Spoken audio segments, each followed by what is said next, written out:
Novel हमारी कहानी। Writer Sumaira Hameed. Hello and अस्सलाम वालेकुम व्यूवर्स, कैसे हैं आप सब? दुआ गो हूँ कि आप खैरियत से होंगे। नावल के आगाज से पहले आप सबको बताना था कि तबीयत ख़राब की वजह से वॉइस थोड़ी ख़राब है, सो काइंडली इग्नोर कीजिएगा और मेरे लिए दुआ कीजिएगा। शुक्रिया। मैंने अपनी ज़िंदगी में हमेशा इस सनसनी को मिस किया था जिसका शिकार हर वो लड़की होती है जो अपने मंगेतर के बारे में बात करती है। सनसनी मस्बत मानी में, ना कि मेरी तरह मनफी में, कि जैक का ख्याल आते ही मेरा सर ऐसे चकराने लगता है जैसे बहुत सारी चमगादड़ें मेरे सर में घुसकर आपस में पकड़न पकड़ाई खेल रही हों। मैं अक्सर सोचती हूँ कि एक मंगेतर में आखिर ऐसा क्या होता है कि इतने एहतमाम से उसके बारे में बात की जाए, जैसे स्कूल में, कॉलेज में लड़कियाँ किया करती हैं। उसके लुक की, उसके करिश्मा की, उसके स्टाइल की, उसकी मुस्कुराहट की, हत्ता कि उसके सुनाए जोक्स की भी। जिनकी मंगनी नहीं हुई होती, उन्हें फ़िक्र लाहक रहती है कि उनका वो कैसे उनकी मोहब्बत में मुब्तला होगा, या दरअसल उसे कैसे होना चाहिए। इसके लिए वो बाकायदा फ़िल्मों के सीन ज़हन में रखकर उनमें से छांटी करने लगती हैं कि कौन-सा best falling in love scene है। उन्हें ये सोचे भी घेरे रखती हैं कि इस ख़ास इंसान को उन्हें प्रपोज़ कैसे करना होगा, फ़ोन पर बातें कैसे करनी होंगी, सालगिरह पर कहाँ डिनर के लिए लेकर जाना होगा और गिफ्ट को किस ख़ास अंदाज़ से उनके दरबार में पेश करना होगा। मुझे हैरत होती है कि एक मंगेतर को लेकर इतना कुछ कैसे सोचा जा सकता है। मंगेतर क्या कोई और ही मखलूक होता है जो आपकी ज़िंदगी को गुब्बारों, फूलों, कैंडल लाइट डिनर और गिफ्ट से भर दे? या वो आपसे ऐसी बातें करे जो किसी ने कभी की ना हो? यानी ऐसी कौन-सी बात है जो किसी ने कभी की ना हो? मैं सोचने पर मजबूर हो जाती, या आस-पास की लड़कियाँ मुझे सोचने पर मजबूर कर देतीं। और फिर अगर किसी दोस्त से पूछ ही लेती तो वो हँसकर कह देती, "यू आर अ नट", तुम पागल हो। मेरी इंग्लिश अच्छी है लेकिन फिर भी मैं नट को अखरोट के मायने में लेती हूँ। पता नहीं क्यों मुझे नट से अखरोट ही याद आता है और ऐसे लगता है कि कहा जा रहा है कि तुम अखरोट की तरह हो, सख्त और थोड़ी-सी नमकीन, ज़्यादा खा लेने पर कुछ कड़वी-कड़वी भी। ऐसी लड़की जिसे ज़्यादा खाया जा सकता है ना रोज़ाना, और ये भी कि तुम अखरोट के खोल में बंद हो। मुझे घुटन होने लगती है कि क्या मैं अखरोट के खोल में बंद लड़की हूँ? इतने चुन्ने-मुन्ने से अखरोट के खोल में बंद। उफ़! लेकिन क्यों? क्या सिर्फ़ इसलिए कि मैं एक नॉर्मल मंगेतराना लाइफ़ नहीं गुज़ार रही? मैं ये मालूम नहीं कर पाई कि मंगेतर कैसे हुआ जाता है, या मंगेतर को कैसे रखा जाता है, यानी मंगेतर का यूज़ क्या है। जहाँ तक गुब्बारों, फूलों और डिनर की बात है, तो मैं अब तक इन मामलात में तबाहशुदा नहीं बल्कि आफ़तज़दा हूँ। जहाँ तक गिफ्ट्स देने और लेने की बात है, तो इसमें दोनों तरफ से धांधली की जाती है और हर बार की जाती है। फ़ोन करने की बात तो ऐसे ही है जैसे चाँद पर जाकर टाटा करने की। हम दोनों के वालिदैन ने अपनी सी कोशिश की है कि हम कम से कम फ़ोन पर ही बात कर लिया करें।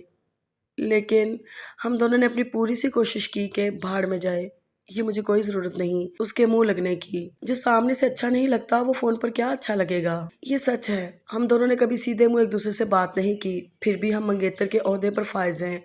हम दोनों ने एक-दूसरे से जान छुड़ाने का कोई एक भी मौका हाथ से जाने नहीं दिया। फिर भी हम मंगनी शुदगान हैं। बिलाशुबा ये खुला तज़ाद है। इसीलिए बचपन से अब तक के तल्ख़ तजुर्बात से अटे मंगेतराना फ़ेज़ में मैंने तो यही जाना है कि मंगेतर इज़ अ आंट।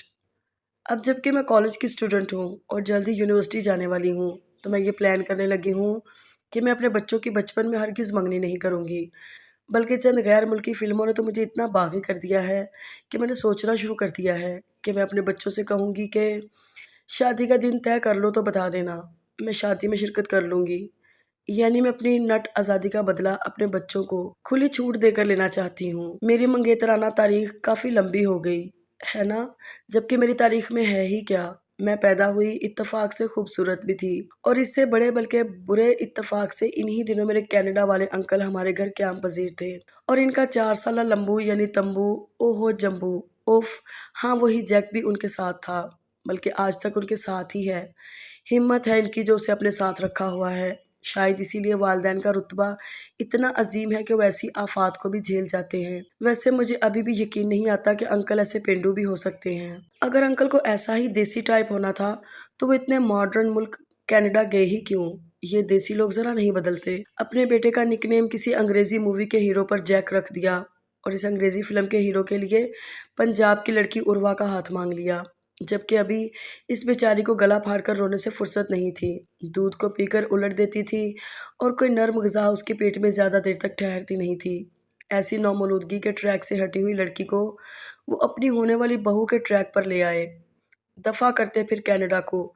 यहाँ पंजाब में देहातों की कमी थी क्या? यहीं रहते और करते बचपन की मंगनियाँ, बल्कि निकाह भी कर देते। वैसे 10 साल की उम्र में मेरे ज़हन में ये प्लान परवरिश पाने लगा था कि अगर इस जैक से मेरा निकाह करने की कोशिश की गई तो मैं पुलिस बुला लूँगी।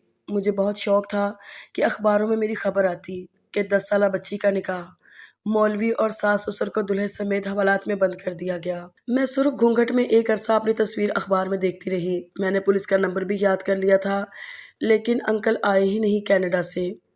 अपनी कैंडी, ओहो जैकी, मेरा मतलब मिस्टर जैक को निकाह के लिए लेकर हसरत ही रही उसे जेल में देखने की।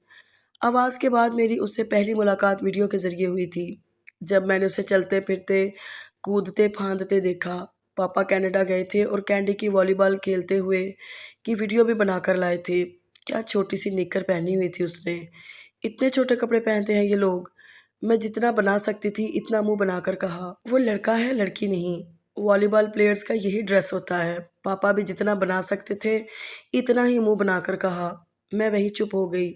मैंने तो बस एक ज़रा सी कोशिश की थी उन्हें इस कैंडी से मुतनफ़्फ़र करने की, लेकिन वो मुझसे ही मुतनफ़्फ़र हो रहे थे। बहुत लाडला था वो पापा का, मम्मी का भी कम लाडला नहीं था। अगली बार पापा गए तो उसकी फुल ट्रैक सूट में स्विमिंग करते हुए वीडियो बनाकर लाए। अब ठीक है? पापा ने मुझसे पूछा। जवाब में इस बार मैंने मुँह बना भी लिया और सुझा भी लिया। पापा ने मेरी वीडियो भी साथ ले जाने की कोशिश की थी, लेकिन मैं मानी ही नहीं। जिसे मिलना है वो घर आ जाए। आए दिन मैं सुनती रहती थी कि फ़लाँ मुल्क घूमने गए, फ़लाँ मुल्क फ़लाँ मैच देखने गए। एक हमारे ही मुल्क नहीं आ रहे थे वो। वैसे पापा ने एक बार उन्हें लाइव क्रिकेट मैच देखने के लिए बुलाया था। वो कैंडी आ भी रहा था, लेकिन फिर उसका कोई स्कूल का मैच आ गया और वो हमारे यहाँ का मैच देखने आ नहीं सका। कहाँ हमारा Pakistan to India home ground match और कहाँ उसका स्कूल का वॉलीबॉल मैच।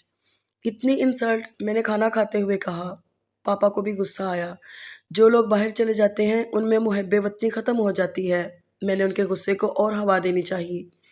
ठीक कह रही हो तुम, पापा ने मेरी तायद की और फ़ोन उठाकर अंकल को मुहिब्बे वतनी याद दिलाई। अंकल को मुहिब्बे वतनी याद आ भी गई और वो आंटी के साथ दिल दिल पाकिस्तान गाते पाकिस्तान आ गए। मैच देखा, शहर घूमा, शॉपिंग की और चले गए। आंटी मुझे तस्वीरें दे गई थी उस टेडी बियर की। शर्म के मारे मैंने कुछ को तो फ़ौरन जला ही दिया। ये क्या तरीका है? रीछ की खाल पहनकर पोज़ बनाना और खरगोश बनी लड़कियों के पीछे भागना। वैसे पता नहीं ऐसी खरगोशियाँ किस जंगल में पाई जाती हैं, जो ऐसे छोटी-छोटी फ़्रॉकें पहनती हैं। मेरी खाला की 4 साल की बेटी भी इनसे बड़ी फ़्रॉकें पहनती होगी, जो उसकी खरगोशनियों ने पहनी हुई थी। नन्ही-मुन्नी फ़्रॉकियों से सजी खरगोशनियों को मैं स्कूल के लिए ले गई। मेरा मतलब उनकी एक तस्वीर को। और फिर तकरीबन पूरे 2 हफ्तों तक हम सब मिलकर तौबा-तौबा करते रहे थे। मेरी क्लास में वो तस्वीर खूब घूमी, बल्कि घूम-घूम कर मशहूर हो गई। अब जो लड़कियों ने इन खरगोशनियों की फ़्रॉकों पर जहन्नुम के दरवाज़े खोले कि मैं भी 2 हफ्ते तक खौफ से सो नहीं पाई। बाद में हम दोस्तों ने मिलकर मार्कल कलर से इन बेचारियों को पूरे कपड़े पहनाए, उन्हें लिबास याफ्ता किया। अगली बार जो तस्वीरें आईं वो पहले से ज़्यादा शर्मनाक थीं। कोई मैच था उसका, जैक काफ़ी शोखा हो रहा था अपने दोस्तों और सहेलियों के साथ। वो सब एक दूसरे को खींच रहे थे, एक दूसरे पर गिर रहे थे, चिल्ला रहे थे, उछल रहे थे, बड़े-बड़े मुँह खोलकर हँस रहे थे, बल्कि हँसते-हँसते मर रहे थे। एक तो ऐन उसके सीने पर गिरते हुए मर रही थी। मम्मी को दिखाया तो हँसने लगीं। बेटा, ये देखो वो गिर गया है। मैचेज़ में ऐसा ही होता है, वो मैच जीत गया है तो। तो जीतने वाले पर लड़कियाँ फुदकती हैं? मम्मी हँसीं। वो फुदक नहीं रहीं उर्वा, वो गिरने से बचने के लिए वो फिर से उसी पर गिर रही हैं। ये तस्वीरें मुझे दो, तुम अपनी पढ़ाई पर तवज्जो दो, भूल जाओ जैक को। यानी मंगनी टूट गई, मुझे वो याद ही कब था जो उसे भूलती। ये क्या बकवास कर रही हो? आपने ही कहा था भूल जाओ जैक को। भूल जाओ मतलब उसके बारे में ना सोचा करो। मुझे क्या ज़रूरत है जहन्नमी लोगों के बारे में सोचने की? बात करने से पहले सोच लिया करो। मम्मी ने खासी ताकत सर्फ की मुझे घूरने में। क्या आपने मेरी मंगनी करने से पहले सोचा था? यकदम मेरे मुंह से निकला। मंगनी करते हुए तो सोचा था, लेकिन तुम्हें थप्पड़ लगाते हुए नहीं सोचूंगी, समझी? नहीं समझी। मैं नहीं समझी कि वो मनहूस मेरा मंगेतर कैसे बन गया। मुझे ये तो ठीक से याद नहीं कि मुझे कब मालूम हुआ था कि वो मेरा मंगेतर है। हाँ, लेकिन मुझे ये याद है कि ये मंगेतर मुझे कब ज़हर लगना शुरू हुआ था। तब जब उसने फ़ोन पर मेरी पोएम्स सुनना शुरू की थी। उसी वक़्त से मैंने उसे सख्त नापसंद करना शुरू कर दिया था। मेरी इतनी सुरीली आवाज़ उसके कानों में दर्द कर देती थी। मेरा लहक-लहक कर गाना उसे मुझसे हसद करने पर मजबूर कर देता होगा। खुद उसकी ऐसी फटी हुई आवाज़ थी जैसे खच्चर को टीबी हो गया हो और वो खूँ-खाँ खूँ, कियाँ-कियाँ खाँस रहा हो। मम्मी कुछ भी कहती रहें, लेकिन एक बात तो साफ़ है कि वो मेरा मंगेतर नहीं है। बस कुछ भी है, लेकिन इंसान चाहकर भी अपना बचपन तफ़सील के साथ याद नहीं कर सकता। ख़ास तौर पर उसे ये याद नहीं आ सकता कि फ़लाँ वक़्त पर उसके साथ फ़लाँ ज़्यादती क्यों की गई थी या फ़लाँ आफ़त उसी पर क्यों नाज़िल की गई थी। मुझे मालूम भी नहीं था कि जिस छोटी-सी लड़की के मुसलसल रोने से तंग आकर मैंने खींचकर उसके मुँह पर एक थप्पड़ मार दिया था, बदले में वो पूरी की पूरी ही मेरे मुँह आ लगेगी, कानों में आ बजेगी, आँखों में आ चुभेगी, असाब पर कांटे की तरह गड़ेगी और सर पर तलवार की तरह लटकेगी। पहले पता होता तो शायद मैं उसका गला दबा देता। वैसे भी एक 4 साल के बच्चे को दुनिया की कोई अदालत सज़ा नहीं दे सकती। अगर वो उस वक़्त मर जाती तो आज मैं उसकी कब्र पर खुशी-खुशी फूलों के दस्ते चढ़ाता, उसके नाम की चैरिटी करता, उसकी तस्वीर को फ्रेम करवाता, अपने बेड साइड टेबल पर रखता और कभी-कभी उसकी तस्वीर को उठाकर कह देता, आई मिस यू मुर्दा उर्वा। अपना सारा बचपन में उसकी तस्वीरें देखता रहा क्योंकि मुझे मजबूर किया जाता था कि मैं उसे देखूँ। उसकी तस्वीरों को अपने कमरे की वॉल पर लगाऊँ और आते-जाते हाउ क्यूट शी इज़ ना का नारा लगाता रहूँ। मुझसे इतनी बार ज़बरदस्ती उसे क्यूट कहलवाया गया कि गुस्से में आकर मैंने डिक्शनरी में क्यूट के वर्ड को फ़ज़ूल वर्ड से बदल दिया। अब मैं उसे शौक से क्यूट कहता हूँ। कभी-कभी मामा मेरी से फ़ोन पर बात करवाने की भी कोशिश करतीं। वो मुझसे कहतीं, "सुनो, उर्वा कितनी क्यूट पोएम सुना रही है।" पोएम? Really mom? मेरा मुँह खुद ब खुद बिगड़ जाता क्योंकि पोएम तो मुझे कभी सुनाई नहीं दी। अलबत्ता फुस-फुस की आवाज़ें बहुत आती थीं। मामा तो मुसलसल हँस रही होतीं और मेरे नाक के नथने मुझसे पूछे बगैर फड़कने लगते।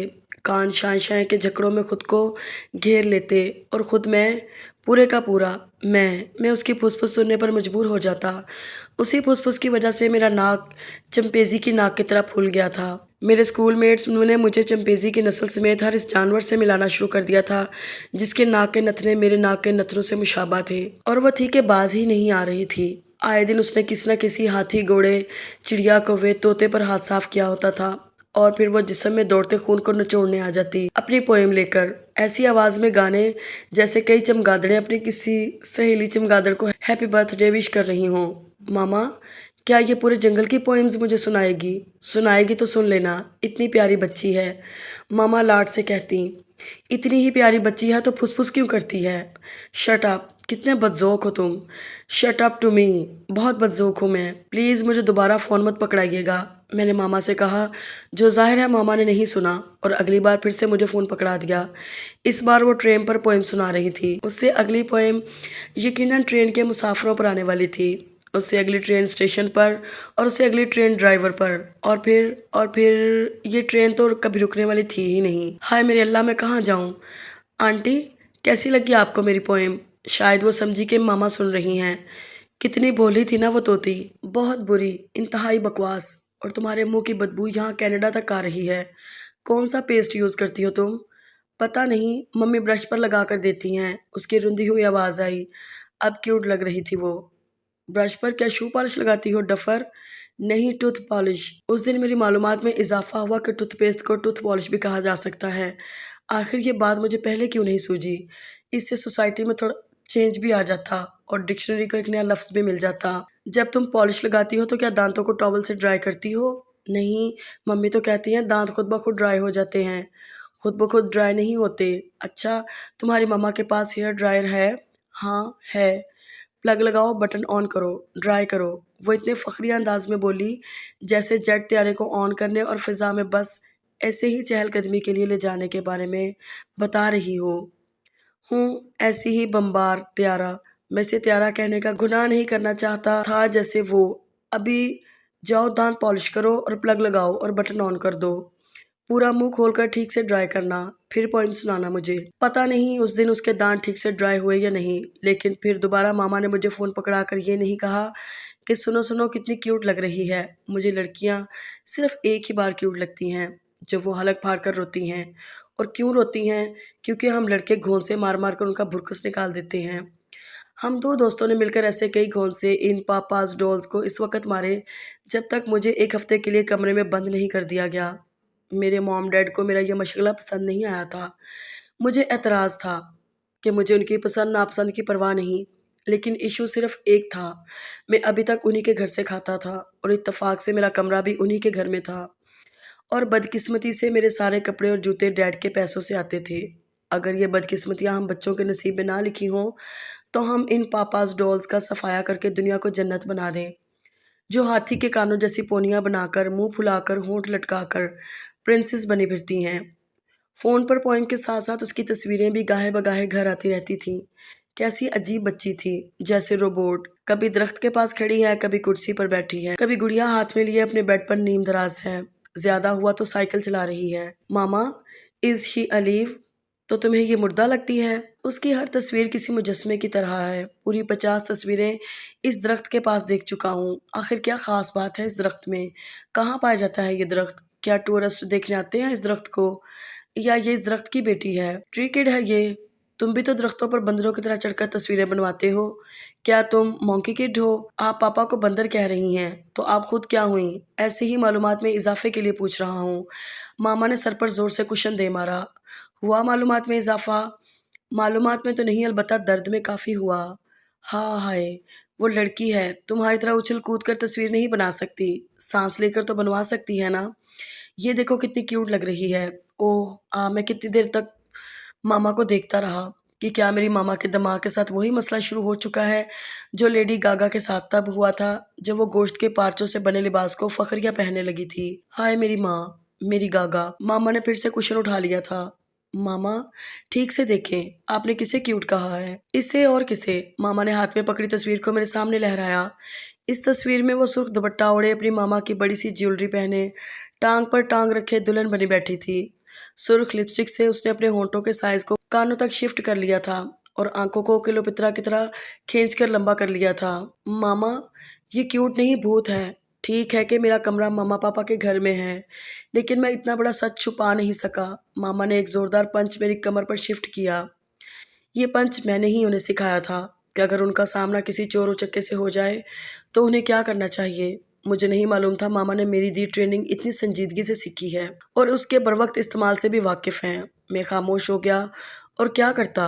मेरा कोई पर्सनल बैंक अकाउंट होता तो मैं अगला सच भी बोल देता कि इस तस्वीर को डिज़्नी कंपनी में भेज दें, ताकि वो किसी बीच के लिए इसे पोर्ट्रेट कर लें। इस तरह हमें थोड़े पैसे भी मिल जाते और हम सुरखरू भी हो जाते कि ये विच हमारी विच है। इस क्यूट विच की तस्वीर को मैं स्कूल ले गया और रायन को दिखाई। ये लो, देखो दुनिया के कदीम कबीलों में से एक कबीले के बाशिंदे का तस्वीरी नमूना। नादिर नहीं भी है तो खौफनाक ज़रूर है। कहाँ से मिली तुम्हें ये? रायन उसका किसी मिस्री माहिर की तरह मुआयना करने लगा, जैसे वो तस्वीर ना हो फ़िरौन की मम्मी हो। पापा को ट्रैवल का बहुत शौक है ना? अफ्रीका गए थे तो ले ली होगी कहीं से। मैं हरगिज़ किसी को ये बताना नहीं चाहता था कि वो मेरी कहीं से कुछ लगती भी है। तुम्हारे पापा को देखभाल कर ट्रैवल करना चाहिए, ऐसे इलाकों से नहीं गुज़रना चाहिए जहाँ ऐसे लोग रहते हों। उसने आँख मारकर कहा। रायन की बात में मुझे पॉइंट नज़र आया। मैंने सोचा कि मुझे पापा को बिठाकर संजीदगी से समझाना चाहिए कि उन्हें ऐसे इलाकों का सफ़र नहीं करना चाहिए जहाँ वो रहती है, लेकिन मुझसे पहले मामा-पापा ने मुझे अपने पास बिठा लिया। ये एक खतरनाक अलामत थी। वो 2 मौकों पर मुझे ख़ास ऐसे अपने पास बिठाते थे, जब स्कूल से मेरी कोई शिकायत आई होती या उन्हें मालूम हो जाता कि मैं उनकी कार में अपने दोस्तों को ठुनसा कर उसे दौड़ाता रहा हूँ। साथ ही मुझे रायन याद आया, जो मुझे बता चुका था कि कुछ दिन पहले उसके वालिदैन ने भी उसे ऐसे ही अपने पास बिठा लिया था और उन्होंने तफ़सील से उससे पूछा था कि वो ड्रग में दिलचस्पी तो नहीं ले रहा। फिर वो बातों-बातों में उससे पूछने लगे कि उसे इंसानी खून को पीने की प्यास तो नहीं महसूस होती। उसके मॉम-डैड तो वैम्पायर सीरीज़ के दीवाने थे, इसलिए वो ये पूछ सकते थे, लेकिन मेरे वालिदैन तो एनिमल प्लांट के शौकीन थे। तो क्या मेरा सवाल सेक्शन जानवरों से मुतल्लिक होगा? सुंडियों और न्योलों से मुतल्लिक? क्या वाक़ई? जैक, हमें तुम्हें एक बहुत ज़रूरी बात बतानी है। पापा ने बात कुछ ऐसे शुरू की। मुझ में रेंगने की सलाहियत नहीं है, ना ही मैं बर्फानी तूफान में भूसे में छुपकर चूहा खाना चाहता हूँ। मैंने बरवक्त वो पोएम्स सुननी बंद कर दी थी, वरना नाक के साथ साथ पूरा चंपेज़ी बन जाता। आई एम नॉर्मल पापा। तुम अपने दोस्तों की सुनाई कहानियों से बाहर आ जाओ थोड़ी देर के लिए। पापा का वजनी पंच जेट मेरी कमर पर लैंड हुआ। मैंने कराह कर मामा को देखा कि उन्होंने पापा को भी सिखा दिया। बस यही नुकसान होता है घर वालों को ट्रेनिंग देने का। ये फ्री ट्यूशन मुझे फौरी बंद करनी होगी। रिलैक्स, मामा ने पापा से कहा। मैंने कमर से फारिग होकर गर्दन घुमाकर दोनों को बारी बारी देखा। ये आखिर हो क्या रहा है? तुम्हारे चचा की बेटी उर्वा, कहते हुए पापा ने अपना कान खुजाना शुरू कर दिया। लास्ट टाइम ये कान उनके बॉस के मरने पर खुजाया गया था। ओह, हुर्रे, आहा, हाय हाय, हा हा हा हा। ओह, शी वॉज क्यूट। मरने वालों को क्यूट कह देने से कोई गुनाह नहीं होता होगा, यकीनन। मैंने खुशी से उल्टी छलांग लगाने से खुद को ऐसे रोका कि सोफे में अपने पंजे सख्ती से गाड़ दिए। अब मुझे समझ में आया मम्मा पापा इतने संजीदा क्यों हैं। वो हाथी घोड़े के पोइम सुनाने वाली गुजर गई है। उसकी जिंदगी की ट्रेन टर बस गई वो। Tata bye bye Urwa. वाज, पापा एकदम से उछले। आप मुझे यही नहीं बताने वाले कि वो मर चुकी है? मामा ने फौरन अपना हाथ पापा के हाथ पर रखा और पुरसुकून रहो के अंदाज में हाथ थपकना शुरू कर दिया। तुम्हें यही क्यों लगा कि वो मर गई है? हद है पापा, पुरसुकून हुए ही नहीं थे। मम्मी ने आज तक कोई काम जो वक्त पर किया हो। मुझे नजर आ रहा था कि अब पहले से ज्यादा हैवी पंच जेट मेरी कमर, गर्दन, गालों के रनवे पर लैंड करने ही वाला है। पर क्यों? मैंने ऐसा क्या कह दिया आखिर? मैंने तो बस जहानत का मुजाहरा करते हुए ऐसी अंदर खुशखबरी, मेरा मतलब खबर को पापा को ये बताने से पहले अखज़ कर लिया। बस। पापा के हाथ सोफे में सख्ती से पेवस्त हो गए। लेकिन क्यों? दुख के ज़ब्त से। हाँ शायद। लेकिन मुझे ये क्यों लगा कि वो मेरे गले की तरफ पेशकदमी कर रहे थे, लेकिन उसे दबाने के लिए, सहलाने के लिए। मैं ये तय नहीं कर पा रहा था। आप मुझे मेरे रूम से उठाकर लाए हैं। एनिमल प्लांट इस वक्त टीवी पर बंद है, जिसे मैंने अपनी अब तक की लाइफ में कम ही बंद देखा है। क्योंकि शायद आपका ये मानना है कि जानवर इंसानों से ज़्यादा ज़हीन होते हैं और आप स्क्रीन से उनकी सारी ज़हानत निचोड़ लेना चाहते हैं। वैसे काफ़ी हद तक आप कामयाब रहे हैं, इसीलिए आपका बॉस और मामा आपको, ओह, लिव इट। और मामा ने खाना भी जल्दी बना लिया है, जो कि इस वक्त तक नहीं बनाती, जब तक हमसायों तक को ये यकीन ना होने लगे कि आज ज़रूर कोई एक हॉस्पिटल जाएगा और एक पुलिस। ओह, इसे भी लीव करते हैं। और हाँ, आप दोनों मेरे दाएं बाएं बैठे हैं, जबकि मैं जानता हूँ कि मामा ने अपने दोस्तों से और आपने अपने कोलीग्स से ये कहना शुरू कर दिया है कि काश स्कूल सारा साल खुले रहें और अगर इन गधों को छुट्टी देनी ज़रूरी ही हो जाए तो उस दिन हमें स्कूल बुला लिया करें। पापा, आप अपना कान भी तो खुजा रहे हैं। शायद आपको ये लगता है कि वो मेरे बचपन की दोस्त है, इसलिए मुझे इतने एहतमाम से बता रहे हैं, लेकिन मैं क्लियर कर दूं कि ऐसा नहीं है। उसकी आवाज़ अच्छी हो सकती थी अगर वो ज़्यादातर चुप रहा करती। उसकी तस्वीरें भी अच्छी हो सकती थी जिनमें वो क्यूट लग सकती थी। लेकिन एनीवे, पापा ने हाथ बढ़ाकर रिमोट लिया और एनिमल प्लांट ऑन कर लिया। दफ़ा हो जाओ मेरी नज़रों के सामने से, वो पूरी कुव्वत से चिल्लाए। ओह, लेकिन आखिर ऐसा क्या हुआ है? क्या कर दिया मैंने? तुम जाओ अपने कमरे में। मामा ने मुझे मेरे कमरे में भेज दिया।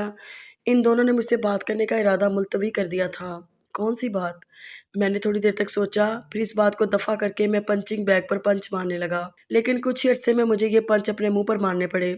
इस बार मामा पापा मेरे कमरे में आए थे, दोनों एक साथ। मामा मुस्कुरा रही थी। वो मुस्कुराते हुए अच्छी लगती हैं। जाहिर है वो मेरी माँ है। इसलिए नहीं, बल्कि इसलिए कि वो ऐसे तब मुस्कुराती हैं जब उन्होंने पापा से कोई भारी रकम निकलवानी हो। लेकिन मेरे पास ऐसा क्या है जिसे निकलवाने के लिए वो ऐसे मुस्कुरा रही हैं? और पापा, वो फिर से बार बार अपना कान खुजा रहे हैं। अब आखिरी बार ये कान तब खुजाया गया था जब बर्फ का तूफान आया था और इत्तेफाक से हम तीनों रोड पर कार में बंद तूफान के गुजर जाने का इंतजार कर रहे थे। क्या हो रहा है? पापा ने पूछा। मैं हैरत से उन्हें देखने लगा। उनका अंदाज ऐसा था जैसे वो कोई सियासी सेलिब्रिटी हो और किसी आफत शुदगान के हॉस्पिटल बेड पर जाकर पूछ रहे हों, और क्या हो रहा है? कैसे हो? अरे, एक टांग कट गई। ओह, दूसरी भी कटने वाली है। Anyway, get well soon. मैं कह चुका हूँ मैं ड्रग्स नहीं लेता। मुझे मेरी कार ले दें, मैं आपकी कार यूज़ नहीं करूँगा। रिलैक्स, मामा ने कहा। किसे कहा ये मालूम करना था। मेरे दिमाग के अंदर छोटा सा अलार्म बजा। तुम्हारे चचा की बेटी उर्वा से हम तुम्हारी मंगनी कर चुके हैं, पापा ने फौरन कहा। एक सांस में कहा, जैसे एक बाल्टी पानी घटाघट पी गए। मालूम हो गया। वो रिलैक्स, मुझे कहा गया था। मंगनी? मैंने बैग को इतनी जोर से पंच मारा कि वो पापा के खुजली ज़दा कान को छूकर वापस आया। जब तुम 4 साल के थे तब से। क्या मैंने इस मंगनी की तकरीब में शिरकत की थी? हाँ, ज़ाहिर है। वाओ! गुड। ये कोई रस्म है वहाँ? वहाँ? पाकिस्तान में? हाँ, रस्म ही समझ लो। I like it. जब मैं शादी करूँगा तो आप उर्वा को भी बुलाइएगा। मैं अपनी दुल्हन को दिखाना चाहूँगा कि मेरी मंगनी की रस्म इसके साथ हुई थी। जिससे मंगनी होती है उसी से शादी होती है। पापा ने उँगलियों को मुक्के की शक्ल में ढाला। लेकिन मंगनी तो 4 साल की उम्र में हुई थी। अब मैं 4 साल का नहीं हूँ। अब शादी कैसे हो सकती है? जब तुम 24 साल के हो जाओगे, या 28 के या 32 के। मुझे 3 शादियाँ करनी होंगी। 24, 28, 32। बंद करो ये मज़ाक। बंद किया ये मज़ाक। Good night.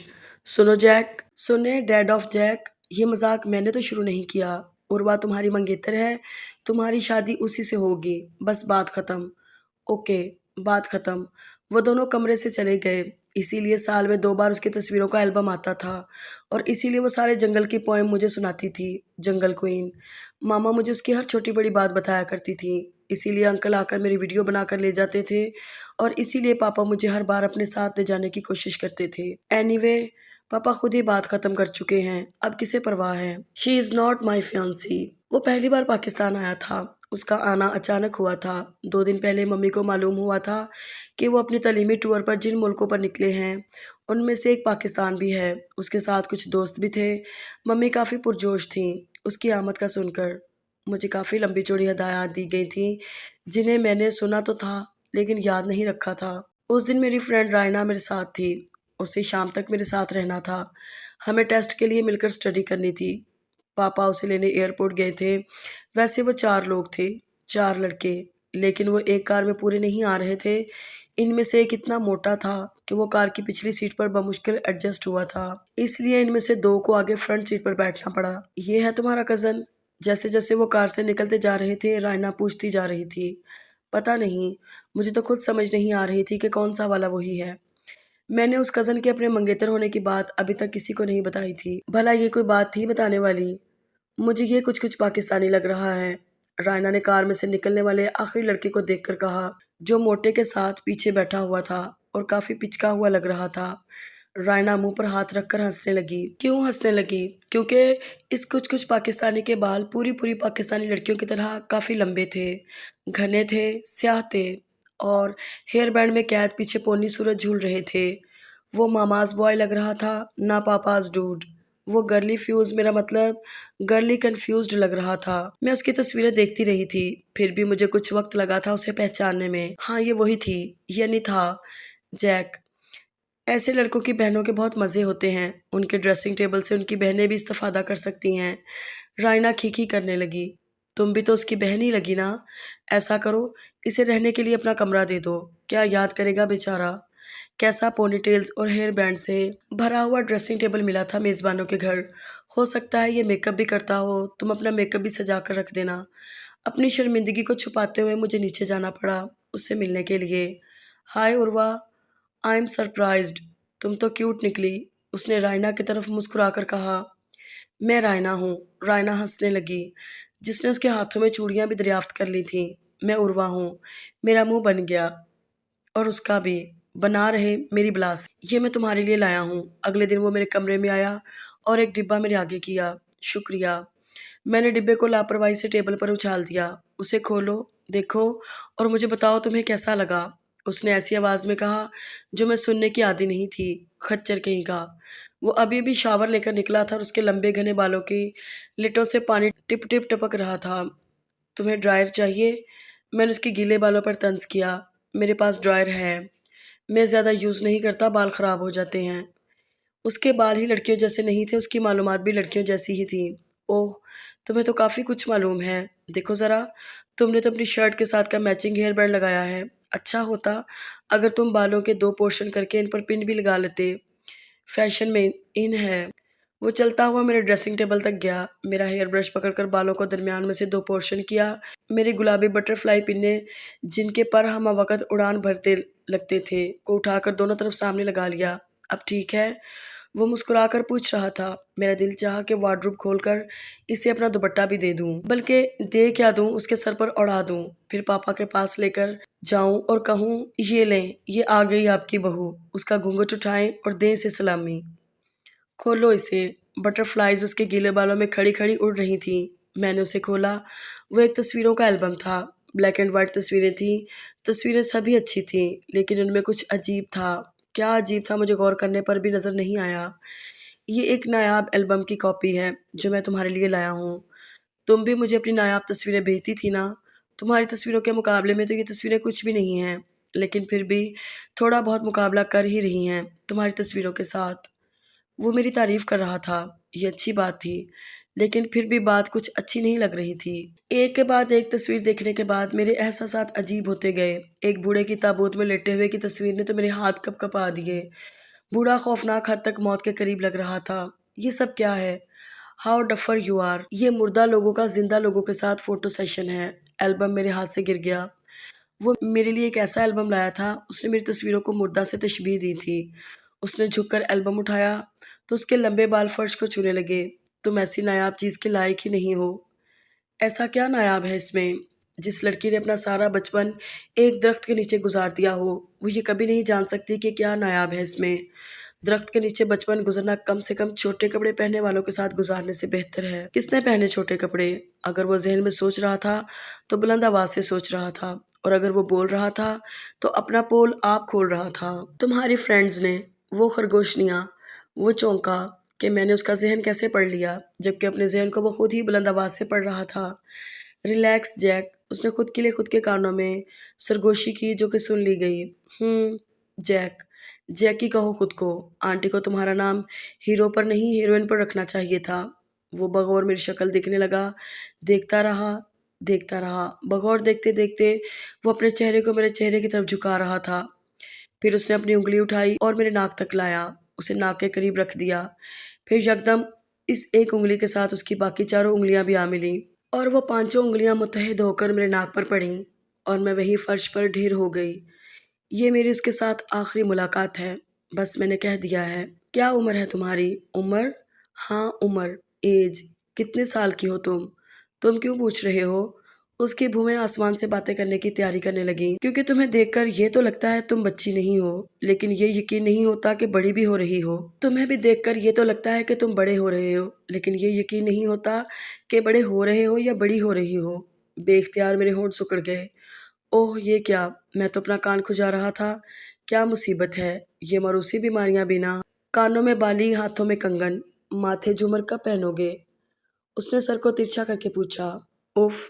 मुझे अपना कान काट डालना चाहिए। नहीं, उसकी ज़ुबान। ये मेरी उससे पहली मुलाकात, पहली बातचीत थी। वो एक अच्छी लड़की हो सकती थी अगर उसकी ज़ुबान इतनी ना चलती। मैं भी उससे अच्छी तरह पेश आ सकता था अगर वो मुझे जैकी या कैंडी ना कहती। वैसे मैंने कोई कोशिश नहीं की कि वो मुझे अच्छी लगे। मैंने ये कोशिश भी नहीं की कि मैं उसे अच्छा लगूं। मुझे तो वो बोझ लगती थी जिसे उसके पैदा होते ही मेरे सर पर लाद दिया गया। बचपन की मंगनी कम से कम मेरे लिए तो किसी टेंशन से कम नहीं है। खैर, तो जब मेरी उंगलियां इत्तेहादी बनकर ऐन उसकी नाक पर हमलावर हुईं, तो वो फ़ौरन से पहले फ़र्श पर ढेर हो गई। अच्छी अदाकारा थी वो, लेकिन गलत जगह पर अपनी परफॉर्मेंस दे रही थी, क्योंकि ना उसका कमरा स्टेज था और ना मैं तमाशाई जो उसके लिए तालियां बजाता। हत्ता कि उसके घर वालों ने भी इसके नॉकआउट होने का कोई ख़ास नोटिस नहीं लिया।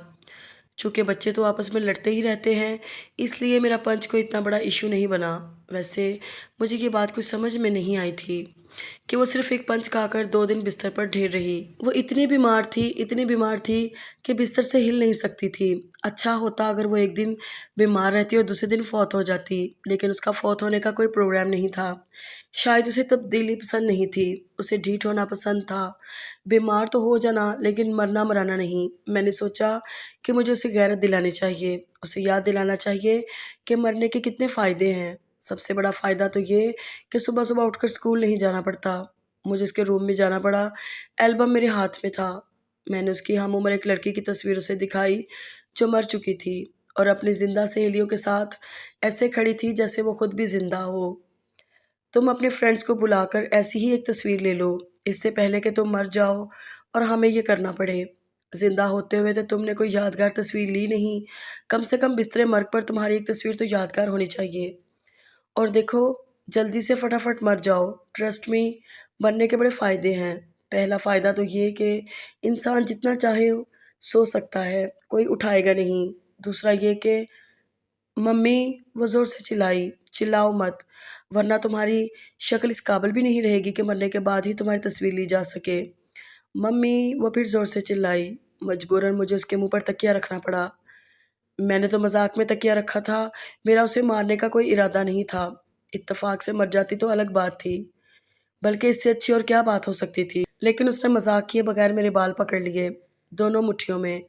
मुझे वापस जाकर स्टेज प्ले में हिस्सा लेना था और उसके लिए लंबे बाल चाहिए थे, नोचे हुए टूटे-फूटे बाल नहीं। रिलैक्स, मैं बुड़बुड़ाया और इससे पहले मैं उँगली को उसकी नाक तक ले जाता और बाकी उँगलियों को मुत्तहद करता, मेरा दोस्त मुझे ढूँढता हुआ कमरे में आ गया और रेसलिंग का ऐसा शानदार मुज़ाहिरा देखकर जहाँ खड़ा था वहीं जामद हो गया। "W Jack, wow!" रायन जोश से चिल्लाया। रायन के जोश ने उसमें और जोश भर दिया। उसने मेरे बालों को एक और ज़ोरदार झटका दिया और आसमान से सितारे टूट-टूट कर मेरी आँखों के आगे आकर कूदने-फांदने लगे। मैंने चीख मारी। रायन ने कमरे की तरफ दौड़ लगाई। वापसी में वो अपने साथ कैमरा लेता आया और डब्ल्यू जैक की फ़िल्म बंदी करने लगा। "बंद करो कैमरा रायन।" जैसे ही मैं चिल्लाया, उर्वा ने और शिद्दत से मेरे बाल अपनी मुट्ठियों में जकड़ लिए। "तुम मूवी बनाओ रायन।"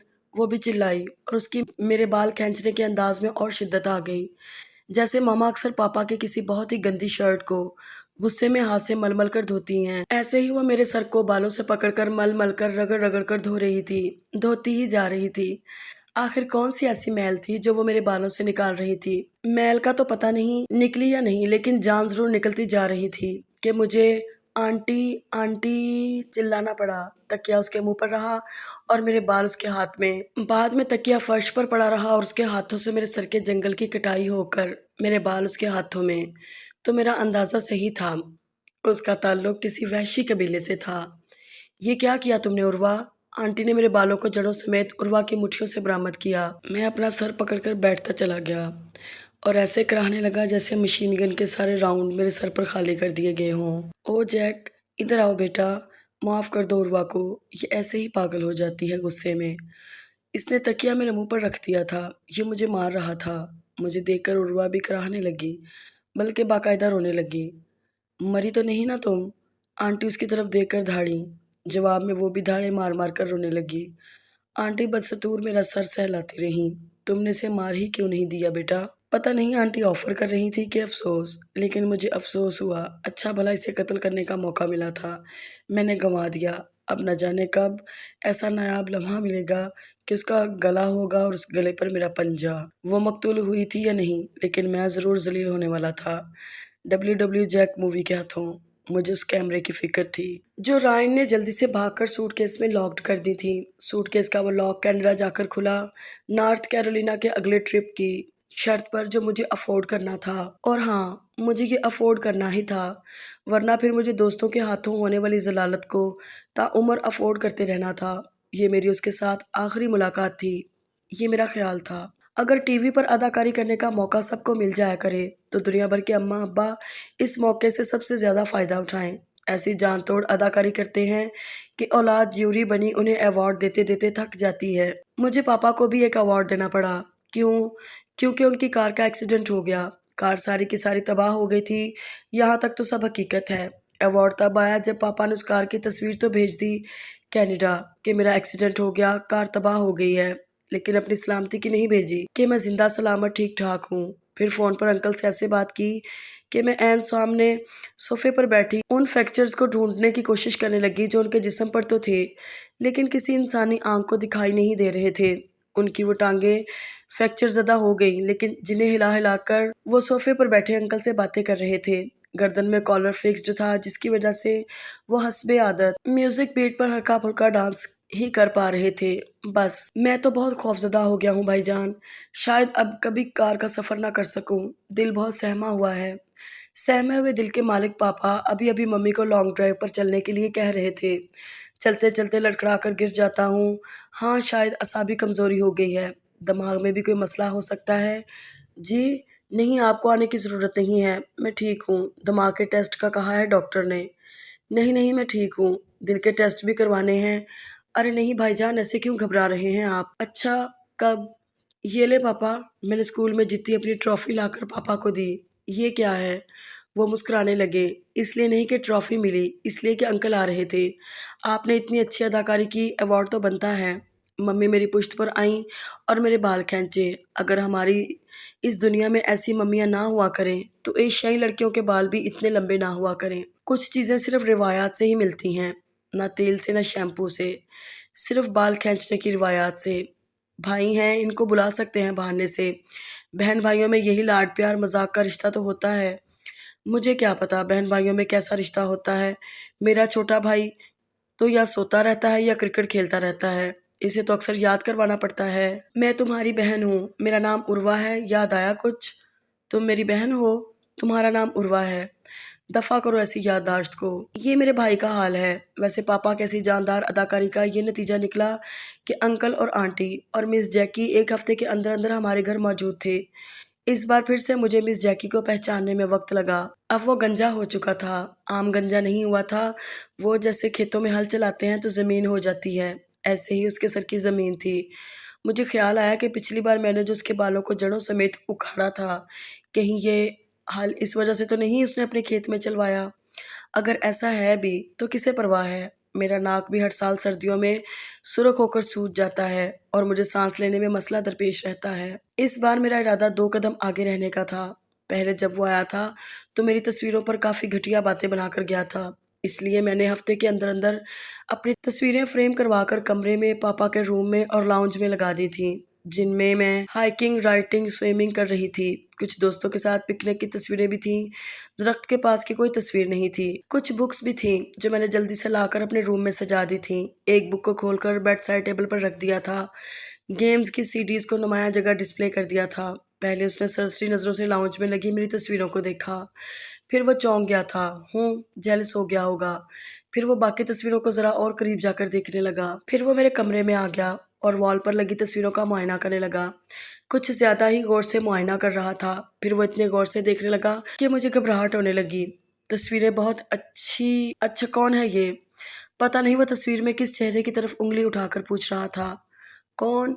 ये रायना है, मेरी दोस्त, स्विमिंग चैंपियन। अच्छा, लेकिन मैं तो उस फ़ोटोशॉप वाले का पूछ रहा हूँ। बहुत माहिर है वो अपने काम में। कभी घोड़े को करीब से जाकर देखा भी है या नहीं? हाँ, हाँ, हाँ, बढ़िया घुड़सवारी करने वाली। वो ज़ोर-ज़ोर से हँसने लगा और उसके सर की खेती में से गंदम के खुशियाँ फूट-फूट कर गिरने लगे और ज़्यादा ज़ोर से हँसता तो खरबूजे की बेल भी फूट सकती थी। देखा भी है और उसके बाल भी नोचे हैं, जड़ों समेत। उसकी हँसी यकदम थम गई और उसने दाँत पर दाँत जमाए। यकीनन उसे अपने सर की तकलीफ़ फिर से याद आ गई थी। एनीवे, तुमने वो दरख्त क्यों कटवा दिया? अंकल बता रहे थे कि तुमने बहुत ज़िद की थी उसे कटवाने की। ऐसा क्यों किया तुमने? मैं गौर से उसकी शक्ल देखने लगी। फिर मैंने अपने मुँह को ज़रा करीब किया और ज़्यादा गौर से देखना शुरू किया। उँगली को उठाकर उसके नाक के करीब किया और करीब किया। वो चौकन्ना था। वो जानता था कि मैं पंच मारूँगी, जिससे वो डच कर देगा। लेकिन मैंने पंच नहीं मारा, पंच किया। 2 उँगलियों से मैंने उसकी नाक पकड़कर मरोड़ दी। लड़के हमेशा ये भूल जाते हैं कि लड़कियाँ घुंसे मारती हैं, ना किक करती हैं। वो चुटकी भरती हैं, बाल खींचती हैं, नाक कान झट से उखाड़ डालती हैं। ये घुंसी और लातों से ज़्यादा कारगर हथियार हैं। ज़्यादा तकलीफ़देह और ज़्यादा दूर और दर्द असर। तुम क्या वैम्पायर हो? वो चिल्लाया। उसके नाक से खून निकलने लगा था।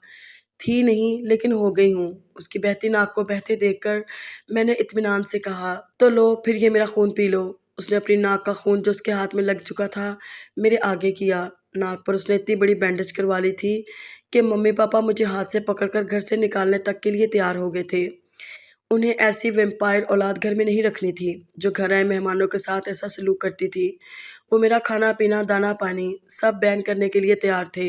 बल्कि मम्मी तो मेरे गले में फंदा डालकर मुझे घाट पर चढ़ा देने पर भी कमरबस्ता हो गई थीं। मुझे उसके कमरे में जाकर सॉरी कहना पड़ा। फिर कहीं मुझे घर में रहने और रात का डिनर करने की इजाज़त दी गई। साथ-साथ मम्मी मुझे मख़सूस अंदाज़ से घूरती रहीं। इस घुरी के कई मतलब थे, बल्कि इनमें छुपी कई धमकियाँ थीं, जैसे कि मेहमानों को जा लेने दो, फिर तुमसे पूछती हूँ। अब लेकर दिखाना मुझसे अपनी पॉकेट मनी। शॉपिंग पर मेरे साथ जा सकती हो, लेकिन बैग्स उठाने के लिए। खबरदार तुमने किसी कपड़े, जूते, बैग, ज्वेलरी की तरफ उँगली की तो उँगली काट दी जाएगी। घर में जो पकेगा वो खाना पड़ेगा। और घर में इन दिनों फिर टिंडे और बैंगन ही बनेंगे। और इन सब में सबसे खतरनाक धमकी ये थी कि मेरी कोई भी दोस्त मुझसे मिलने घर आएगी तो उसे मेरी बदतमीजी की सारी कहानी बमा मुबालगा सुनाई जाएगी। जाहिर है मेरी वो अच्छी दोस्त की कहानी बाकी अच्छी दोस्तों को सुनाएगी और फिर सब अच्छा अच्छा होता ही चला जाएगा। मेरी शोहरत को 4 अच्छे-अच्छे चाँद लगते चले जाएँगे। वो अगले दिन फिर मेरे कमरे में आया। ज़ाहिर है इसे मालूम हो चुका था कि मेरी मम्मी के हाथों काफ़ी इज़्ज़त हो चुकी है और अब वो इस इज़्ज़त को और इज़्ज़त देने आया था। तुम्हारे कमरे में बहुत बुक्स हैं, सोचा उनका भी जायज़ा लेना चाहिए। उसने नाक पर उँगली रखकर अपना रुख किताबों के रैक की तरफ मोड़ा, यानी वो किताबों का जायज़ा आँखों से नहीं, नाक से लेने वाला था।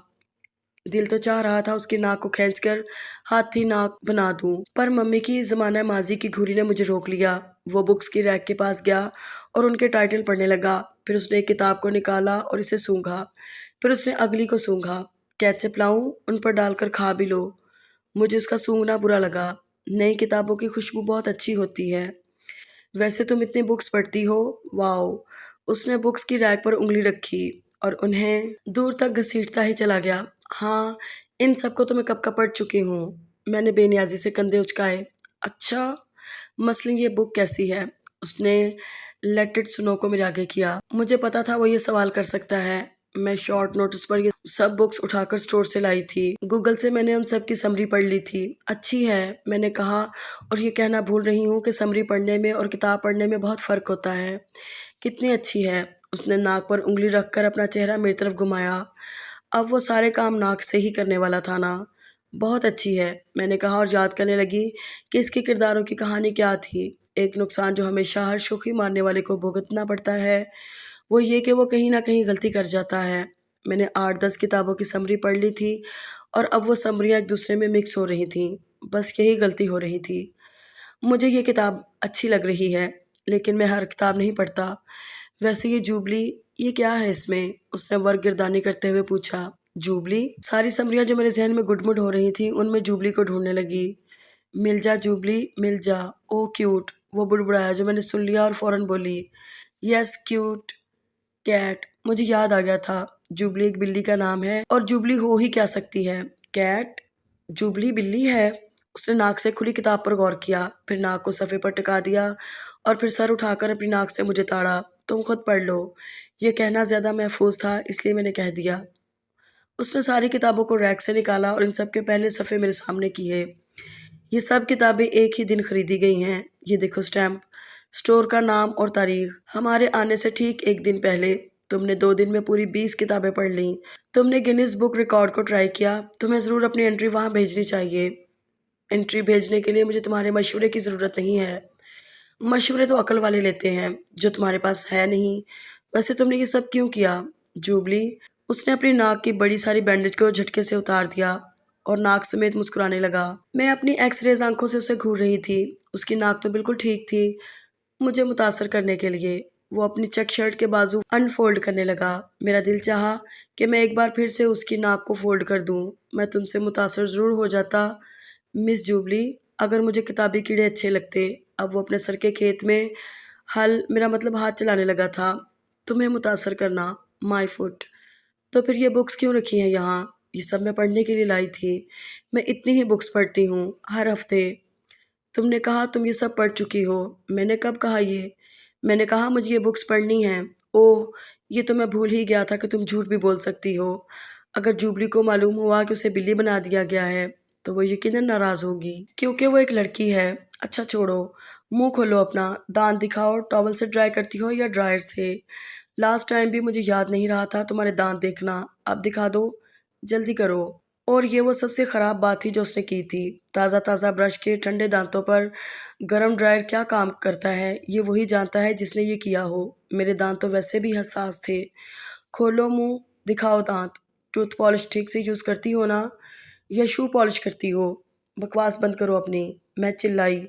वो भी चिल्लाया, लेकिन कहा लगाकर और अपनी नाक पर बैंडेज ठोंक कर चला गया। मैं मर जाऊँगी, इससे शादी नहीं करूँगी। पापा अंकल को अपने साथ कनाडा ले आए थे। उन्हें लगता था इससे वो जल्दी ठीक हो जाएँगे, जबकि मुझे अंकल कहीं से भी बीमार नहीं लगते थे। जब वो बीमार थे ही नहीं तो ठीक कैसे होंगे? मुझे तो कुछ-कुछ अंकल में भी उर्वा का असर लगता था। बाद में अंकल ने अपनी बेटी को भी बुला लिया, जिसे वो बहुत मिस कर रहे थे। इस मिस में था ही क्या जिसे मिस किया जाए, बल्कि उसके तो दिमाग में सब मिस मिस था। तुम यहाँ सारी जिंदगी के लिए रहने आई हो? मैंने उसके सामान को देखकर कहा। माय फुट, यहाँ रहना? मैं सिर्फ अपने पापा के लिए आई हूँ। इतना सामान लेकर, इस सामान को रखने के लिए हमारे पास बड़े बड़े कमरे नहीं हैं। तुम्हें लगता है हमारा घर कोई होटल है जहाँ तुम्हें कमरे के लिए ड्रेस रूम भी मिलेगा? हमारे कपड़े बड़े बड़े होते हैं ना, छोटे छोटे नहीं होते। तो बड़े बड़े कपड़े बड़ा सामान ही लगते हैं। चुन्ने मुन्ने हो तो एक छोटे से बैग में आ जाएं। अगर ड्रेस रूम नहीं भी है तो तुम रैट रूम खाली कर देना। ओ आई सी, रैट रूम यानी चूहा खाना। तुम पापा को चूहा कह रही हो? पापा, पापा, मैं चिल्लाया। बंद करो ये ड्रामा। जब तुम इस मोटू को लेकर हमारे घर आए थे तो हमने तो नहीं कहा था कि सांड को लेकर निकल जाओ हमारे घर से। पूरे महीने का राशन वो एक हफ्ते में खा गया था। मैंने उसकी जुबान की रफ्तार को देखा। वो बहुत ज़्यादा जुबान दराज थी। एक तो ये वजह थी कि मुझे वो बहुत ही ज़्यादा बुरी लगती थी। इतनी बुरी कि मैं उसे अपने घर से चंद किलोमीटर दूर वाक़या ठंडे पानी की जमी हुई झील में फेंकने के लिए तैयार था, और झील पर पहरा देने के लिए भी तैयार था कि कहीं वो जुबली की तरह खुद से ही बाहर निकलकर अपनी जान ना बचा ले। वो निकले तो मैं इसे फिर से धक्का दे दूं। उसका निकलना मेरा धक्का उसका निकलना। एक दूसरी वजह ये थी कि जब वो गुस्से में तेज़ आवाज़ में बोलती थी तो उसकी आंखें टेढ़ी हो जाती थीं, और मुझे उससे थोड़ा सा खौफ महसूस होने लगता था कि कहीं वो वाकई विच तो नहीं, खून तो नहीं पीती हम इंसानों का। मैं अपने अंकल के घर रहने आई हूँ, तुम्हारे नहीं। तुम्हारे अंकल मेरे पापा हैं, लेकिन तुम उनके सिर्फ बेटे नहीं हो। कभी बेटी कभी बेटा, कभी जैक कभी जैकी। वैसे आजकल तुम क्या हो? ओह, वो मेरे इन नामों पर तंज कर रही थी जो मामा मुझे प्यार से देती हैं। I love my mom. आजकल मैं जैकी चन। मैंने जैकी चैन की तरह कराटे का एक वार उसकी गर्दन पर किया, बस इतना ही, और उसने नेक कॉलर पहन लिया। मैं डॉक्टर के पास गया और उनसे उसकी गर्दन के हालात डिस्कस किए। नेक कॉलर की तो बिल्कुल कोई ज़रूरत नहीं थी, वो तो बिल्कुल ठीक है। उन्होंने कॉलर क्यों पहना है? डॉक्टर पूछ रहे थे। ताकि मेरी गर्दन ठीक ना रहे। मैंने अपनी गर्दन को मसला। मैं डॉक्टर से पूछ आया हूँ, तुम ये ड्रामा बंद करो, उतारो ये नेक कॉलर। मैं घर आया और सीधा उसके पास गया। उसने नेक कॉलर तो नहीं उतारा, लेकिन अपने हलक से एक दिलदोज़ चीख मुँह के रास्ते सारे घर में उतार दी। मामा भागी हुई लाउंज में आईं। अभी मेरी नज़र मामा की शक्ल पर पड़ी ही थी, और मामा की नज़रों के ताक़ुब में वहाँ उस तरफ आई थी जिस तरफ वो अभी, हाँ, अभी बिल्कुल खड़ी थी। लेकिन अब वो वहाँ खड़ी नहीं थी, वो फ़र्श पर पड़ी थी। वो बेहोश हो चुकी थी। मुझे 6 दिन घर से बाहर रहना पड़ा। मैं सारी ज़िंदगी घर से बाहर रह सकता था अगर वो मेरे मम्मा-पापा मेरा कमरा घर में से निकाल कर मेरे मुंह पर दे मारते, फ्रिज से कुछ फल और अपने वॉलेट से कुछ पैसे भी। तेज़ बारिश में मैं घर से बाहर खड़ा रहा और खिड़कियां बजाता रहा, लेकिन कुछ देर बाद जब दरवाज़ा खुला तो बाहर क्या आया? मेरा रेनकोट। वो भी वो पुराने वाला जिसमें जगह जगह सुराख थे। कितनी बार सोचा कि इस रेनकोट को फेंक दूं, लेकिन फेंका नहीं गया। आज यही रेनकोट मेरे मुंह पर दे मारा गया, और इस रेनकोट ने मुझे ठंड से मार दिया। ये होता है सुस्ती का अंजाम। अब कहा जाता, क्या करता? मैंने तो सिर्फ सच बोलना चाहा था कि उसे नेक कॉलर की ज़रूरत नहीं है। क्या सच बोलने की इतनी बड़ी सज़ा मिलती है? ठीक है, मैं इस सज़ा को भुगतने के लिए तैयार हूँ। मैंने सुराखज़दा रेनकोट पहन लिया और ऐसी दुखियारी रात को अपने दोस्तों के दरवाज़ों को बजाता रहा। क्यों ना मूवी देखी जाए? मैं माइकल के घर के बाहर खड़ा काँप रहा था। दाँत खाली घर की खिड़कियों की तरह बज रहे थे। ऐसी बारिश में ऐसे फटे हुए रेनकोट को पहने, तकरीबन भीगे हुए, खड़े तुम क्या कह रहे हो? ऐसी बारिश में ऐसे फटे हुए रेनकोट को पहने, तकरीबन सारा भीगे हुए, मैं तुमसे मूवी देखने के लिए कह रहा हूँ। चश्मिश, तुम्हारा पहले तो ऐसा कोई प्रोग्राम नहीं था। उसने अपने चश्मे को उतार कर गौर से मुझे देखा। सिर्फ माइकल ही ये कर सकता था, चश्मे को उतार कर देखना। तुमने पहले तो कभी इतने सवाल नहीं किए। उसे धक्का देकर मैं खुद ही उसके घर के अंदर घुस गया और किचन की तरफ लपका। तुम पहले कभी ऐसी सवालिया शक्ल के साथ मेरे घर के दरवाजे पर भी नहीं आए। किचन टेबल पर रखे अध खाए सैंडविच को जाकर उसने बमुश्किल मेरी पहुंच से बचाया। सुनो, मूवी रेडी करो, मैं कुछ खा कर आ रहा हूँ। तुम डिनर करके नहीं आए घर से? अपना मुंह बंद करो और जाकर मूवी रेडी करो। ये थी मेरी मूवी नाइट ट्रिप की पहली नाइट।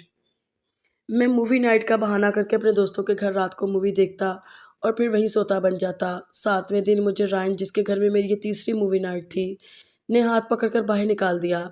अगर तुम आज भी यहाँ रहे तो मुझे भी तुम्हारी तरह मूवी नाइट्स पर एक पूरा हफ्ता गुजारना होगा।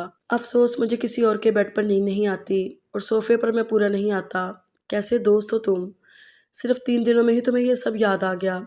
मैं तो तुम्हारा दोस्त हूँ, लेकिन मेरे मॉम डैड तुम्हारे दोस्त नहीं हैं। लेकिन तुम उन्हें कायल कर सकते हो। उन्होंने मुझे कायल कर लिया है कि या तुम यहाँ रहोगे या मुझे भी जाना होगा। तुम उनके औलाद नहीं हो क्या? ऐसा कैसे कर सकते हैं वो तुम्हारे साथ, तुम्हारे दोस्त के साथ, जैसे तुम्हारे मॉम डैड ने तुम्हारे साथ किया? तुम उनकी औलाद नहीं हो क्या? वो तो मेरी एक कज़न आई हुई है, मुझे उसकी शक्ल नहीं देखनी इसलिए। या उसकी शक्ल को मास्क पहना दो या खुद काला चश्मा लगा लो। लेकिन अब चले जाओ। मेरी मॉम ने तो वार्डरोब लॉक्ड कर दी है। मैं एक ही ड्रेस में एक हफ्ता कैसे गुजारूंगा? तुम्हें तो रेनकोट मिल गया था, मुझे टीन पेपर भी नहीं मिलेगा। डेनिस ठीक कहता है, तुम किसी काम के नहीं हो। डेनिस मुझे भी ठीक कह गया है कि इसे किक मारकर बाहर करो। इससे पहले कि मैं राइन मोटू की डायनासोर साइज किक खाता, मुझे वापस घर आना पड़ा। वो किचन टेबल पर बैठी सेब खा रही थी और मुझे देखकर ऐसे मुस्कुरा रही थी जैसे उसे दुनिया में कोई गम नहीं। उससे कोई गम हो भी नहीं सकता था, क्योंकि सारे गम उसने मेरी तरफ मुंतकिल कर दिए थे। इतने दिन तुम कहाँ रहे, जैक द लास्ट किंग? इतने दिन मैं बहुत खुश रहा। Urwa the cute queen. तुम मुझे क्वीन कह रहे हो? लगता है दिमाग का इलाज काफ़ी अच्छा हो गया है। बारिश तुम्हारे लिए फ़ायदेमंद साबित हुई है। फ़िलहाल मैं उससे उलझ नहीं सकता था। उससे सिर्फ सॉरी कह सकता था, और उसे सॉरी कहा भी। फिर कहीं जाकर उसका नेक कॉलर उतरा। पापा को मुझ पर एतबार नहीं था। वो हर रोज़ सुबह मेरे कमरे में आते, मुझे मखसूस अंदाज से घूरते, क्योंकि अभी हाल ही में मैं मूवी नाइट ट्रिप से वापस आया था। इसलिए मैं इस घूरी से डर जाता। मैं अंकल के कमरे में जाता, उनका हाल पूछता, उनसे हल्की फुल्की बातें करता, अक्सर उन्हें अपने साथ चहलकदमी के लिए ले जाता और उससे दूर ही रहता। जैसा कि मामा ने कहा था, उर्वा से दूर रहना, वरना हमसे भी दूर हो जाना। मामा पापा से दूर होने का मतलब था सुबह के नाश्ते, रात के खाने, अपने रूम, उस रूम के बाथरूम और पापा के वॉलेट में मौजूद पैसों से दूर रहना। इतनी सारी चीज़ों से दूर रहने से बेहतर था कि मैं उससे दूर रह लेता। अक्सर वो मुझे देखते ही अपनी गर्दन मसलने लगती। ये डिनर टेबल पर होता, उसकी गर्दन में दर्द होने लगता। वो मामा से किसी बाम का पूछने लगती। फिर वो कराह कर एक एक नवाला खाती। पापा मुझे घूरते, मुझे अफ़सोस होता, बहुत अफ़सोस होता। मुझे एक कारा वार करना चाहिए था कि उसकी गर्दन ही टूट जाती। ना होती गर्दन, ना निकलती आह, कराह। अब वक़्त गुज़र चुका था। इसीलिए कहा जाता है जो काम वक़्त पर ना हो सके फिर वो कभी नहीं होता। उसकी गर्दन तोड़ने वाला काम भी फिर कभी नहीं हो। लेकिन घर में एक मोटा हो तो 2-3 और मोटू निकल ही आते हैं। जो सांड उसके घर से सारा राशन खा आया था, उसी सांड की एक छोटी 12 साल की मोटी बहन भी थी, जो जब हमारे घर आती, हमारे फूड पर किसी आफत की तरह टूट पड़ती। आंटी, मैं यहाँ से गुजर रही थी, बेकिंग की खुशबू ने मुझे रोक लिया। मम्मी का गुलाबी रंग पीला पड़ जाता। हाँ बेटा, मैं आज केक और कुकीज़ बेक कर रही हूँ। मामा जानती थी वो झूठ नहीं बोल रही। मामा हफ्ते में एक दिन केक, कुकीज़ और ब्रेड बेक करती। वो ठीक उसी दिन घर आती। मामा ने दिन बदल कर भी देखे, पर कोई फ़ायदा नहीं। जैसे टॉम एंड जेरी में जेरी चीज़ की खुशबू पर सोता हुआ भी चीज़ के पास पहुंच जाता है, ठीक ऐसे ही वो शहर के किसी भी हिस्से में होती, वो ठीक उसी जगह पहुंच जाती जहां कुछ पक रहा होता और जहां से उसे पका हुआ मिल भी जाता। क्या तुम मामा को बताकर आई हो? मामा हर बार ये कमज़ोर सा जवाब तलाश करती कि शायद उसे घर जाने की जल्दी होगी। मैंने साइकिल शेड में पार्क कर दी है, मॉम को मैं फ़ोन कर देती हूँ। वैसे भी मॉम को मेरी कोई परवाह नहीं है। उनके ख़्याल में मैं जब कमज़ोर हो जाऊँगी तभी अच्छी बच्ची बनूँगी। मैं उन्हें बताना चाहती हूँ कि वज़नी लोग भी अच्छे हो सकते हैं। आप जानती हैं, मैं शुरू से भागी रही हूँ। अगर दुनिया में 80% तादाद ऐसे लोगों की है जो फ़िट हैं, तो मुझे इन 80% लोगों का हिस्सा नहीं बनना। मेरी एक अलग पहचान होनी चाहिए। आप क्या कहती हैं आंटी?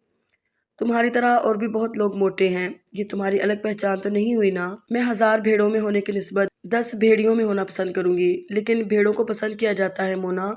मैं नापसंद किए जाने के लिए तैयार हूँ, गोश्त का गोला अपने बाजुओं को लहरा कर कहता।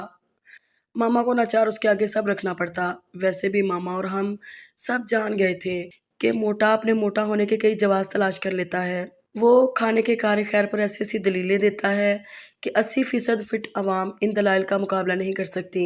सो लेट मोर मोटूज। अब जब उसने हमारा नमक खा ही लिया था तो उसे हलाल भी करवाना चाहिए था। मैं उसे अपने साथ स्टोर ले गया। जो जो उसने कहा उसे खाने के लिए लेकर दिया। बदले में उसने बस इतना किया कि वो उर्वा को अपने साथ चहलकदमी के लिए ले गई। वापसी में उर्वा को मामा बमुश्किल उठाकर अपने साथ घर लाई, फिर घर से डॉक्टर के पास लेकर गई। इमरजेंसी में छोटी मोटू लड़खड़ा कर गिर पड़ी। और ठीक उर्वा के ऊपर गिरी, जो ग्राउंड पर हाथ सर के नीचे रखे पुरसकून अंदाज में आसमान का नज़ारा कर रही थी। हो गया नज़ारा, चलो अपने घर वापस। मैं तुम्हें अपने इस घर में बर्दाश्त नहीं कर सकता। मुझे ऐसा लगा जैसे मेरे ऊपर कोई पहाड़ आ गिरा। मेरी आंतें अगर बाहर नहीं आई थीं तो इसका मतलब साफ था, वो अंदर ही अंदर टूट कर गिर गई थीं और अब किसी और रास्ते से बाहर आने वाली थीं। पूरे 2 मिनट तक मैं पेट के बल अपना दर्द काबू में करने की कोशिश करती रही।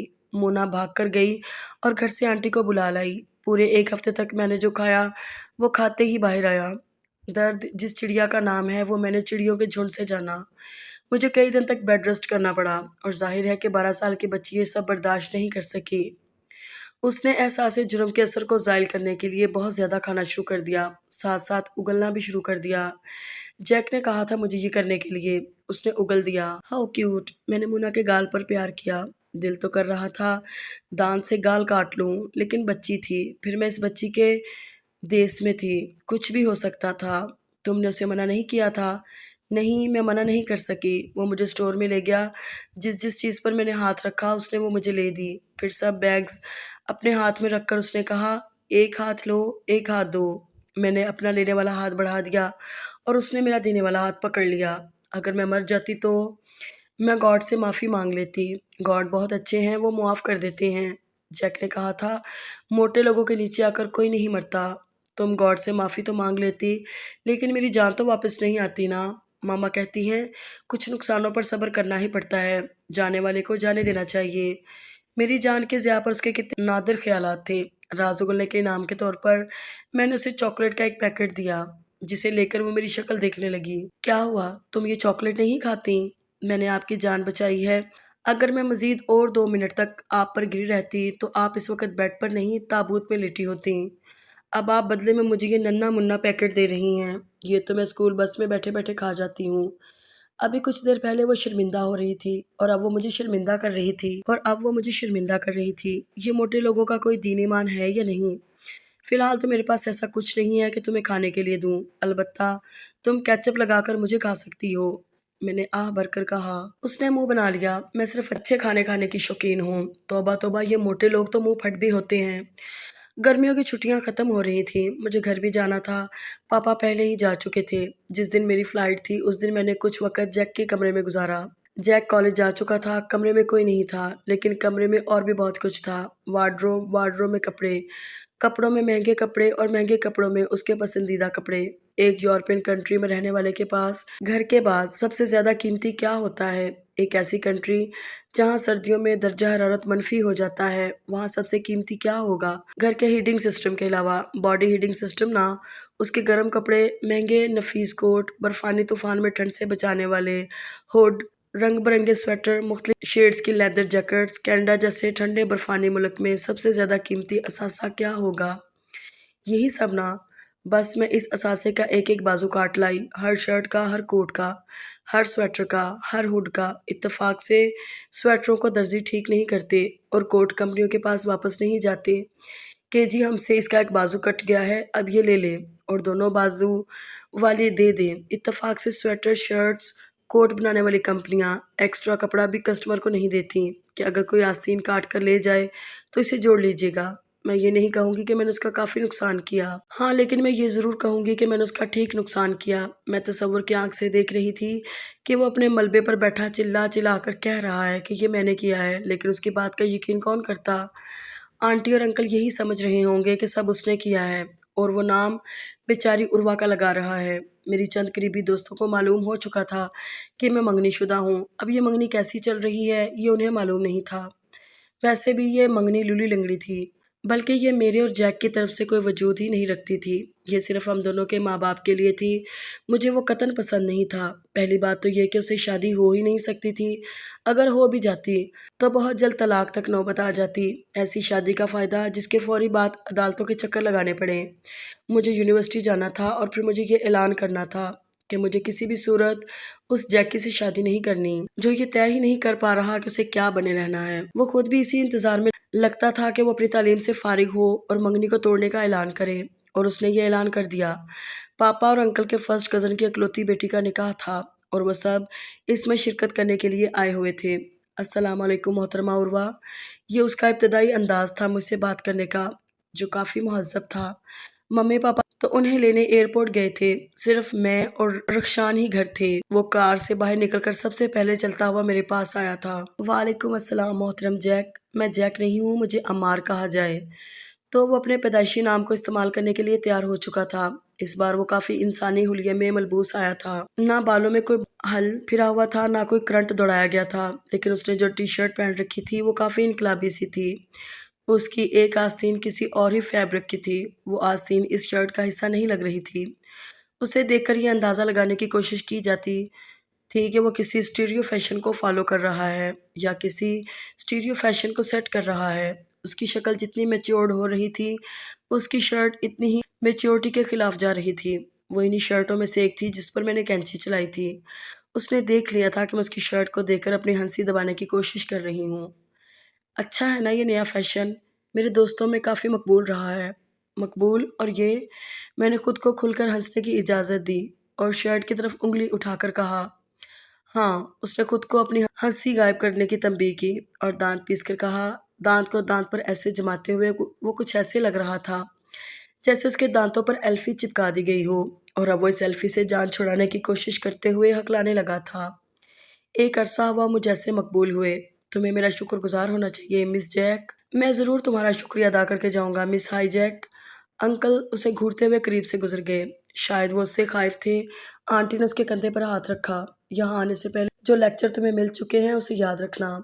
गो आंटी ने सरगोशी की थी, लेकिन आंटी को किसी ने बताया नहीं था कि वो भी अपने बेटे की तरह बुलंद आवाज़ में सरगोशी करती हैं। मैंने बमुश्किल अपनी हँसी काबू में की। कितना अच्छा लगता है जब लड़कों को लड़कियों के सामने डाँट पड़ती है। उन्हें फिटकारा जाता है, उन्हें उल्लू, गधा कहा जाता है। आह! अब वो लड़का अपने स्कूल के थिएटर का जॉनी डेप हो या रेसलिंग रिंग का होगन, लड़कियों के सामने वो फुसफुसा होकर ज़ीरो हो जाता है। मुझे तो तुम्हारी हैसियत वही पुरानी की पुरानी लग रही है। मेरा इशारा आंटी की सरगोशी की तरफ था, जिसमें वो चुपके से उसे फिटकार गई थीं। लेकिन तुम्हारी शक्ल मुझे नई-नई लग रही है। क्या करती रहती हो तुम अपनी शक्ल के साथ? पहले अच्छी खासी लोमड़ी जैसी लगती थी, अब एकदम से छिपकली सी हो गई हो। दीवारों पर रिंग-रिंग कर तुम्हारे हाथ भी खराब हो गए हैं। अगर तुम्हें जानवरों में इंटरेस्ट है, तो कोई अच्छा जानवर बनो, जैसे चमगादड़ या शट अप। मुझे अपने जिस्म का सारा खून उबलता हुआ महसूस हुआ। अपनी शक्ल देखी है तुमने?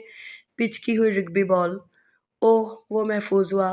कभी रग्बी बॉल हाथ में पकड़कर भी देखी है या टीवी से रग्बी का नाम ही सीख लिया है? तुम जैसी लड़कियाँ दूसरों को मुतासर करने के लिए गूगल से फ़िल्मों, खिलाड़ियों, शहरों, होटलों, खानों, आर्ट के नमूनों के नाम देखकर याद कर लेती हैं। फिर ऐसे ज़ाहिर करती हैं जैसे हमसे ज़्यादा तो कोई जानता ही नहीं। रग्बी के एक आध खिलाड़ी का नाम भी तुमने याद किया होगा। 10-12 फुटबॉल के खिलाड़ियों के नाम, कुछ साइंसदानों के, चंद क्लासिक फ़िल्मों और किताबों के नाम। हो गई इम्प्रेसिव लिस्ट तैयार। वैसे इस बार तुमने कितनी किताबें लाकर अपने कमरे में रखी हैं? इस बार ड्रैकुला इन पार्कलैंड रखी है। मैं चिल्ला उठी। मेरे असाब जवाब दे गए थे। मेरा खून उबल-उबल कर अब सूखने लगा था। इससे पहले कि मैं अपना सारा खून खुश्क करवा लेती, मैं उससे दूर हो गई। मुझे ज़िंदगी में 2 बड़े सदमात से गुज़रना पड़ा। एक बचपन की मंगनी का, एक मेरी वार्डरोब के माज़ूर हो जाने का। दोनों सदमात जानलेवा थे। दोनों सदमात के वक़ूफ़ पज़ीर होने के दिन मेरी ज़िंदगी के ब्लैक डे थे। कमरे में बंद होकर मैंने आधे घंटे की खामोशी इख्तियार की। मोमबत्तियाँ जलाकर वार्डरोब के सामने रख दीं और खुद उनके पास चौकड़ी मारकर बैठ गया। ये क्या कर रहे हो? मामा कमरे में आईं। ताज़ियती तकरीब। क्यों? क्या हुआ है? फिर तुम्हारी अलमारी में चूहा घुस गया और तुम्हारा कोई नीला-पीला मास्क खा गया। मामा, एक तो अब मैं मास्क नहीं पहनता। दूसरा चूही आई थी, चूहा नहीं। वो कुतर कर नहीं गई, काट कर गई है। ओह! वैसे मुझे कितने मिनट की खामोशी इख्तियार करनी होगी? आपको मेरे यूनिवर्सिटी जाने तक खामोशी इख्तियार करनी होगी। मेरा मतलब उर्वा से था कि अब कोई इसका नाम भी मेरे सामने ना ले। अपनी तकरीर जारी रखो।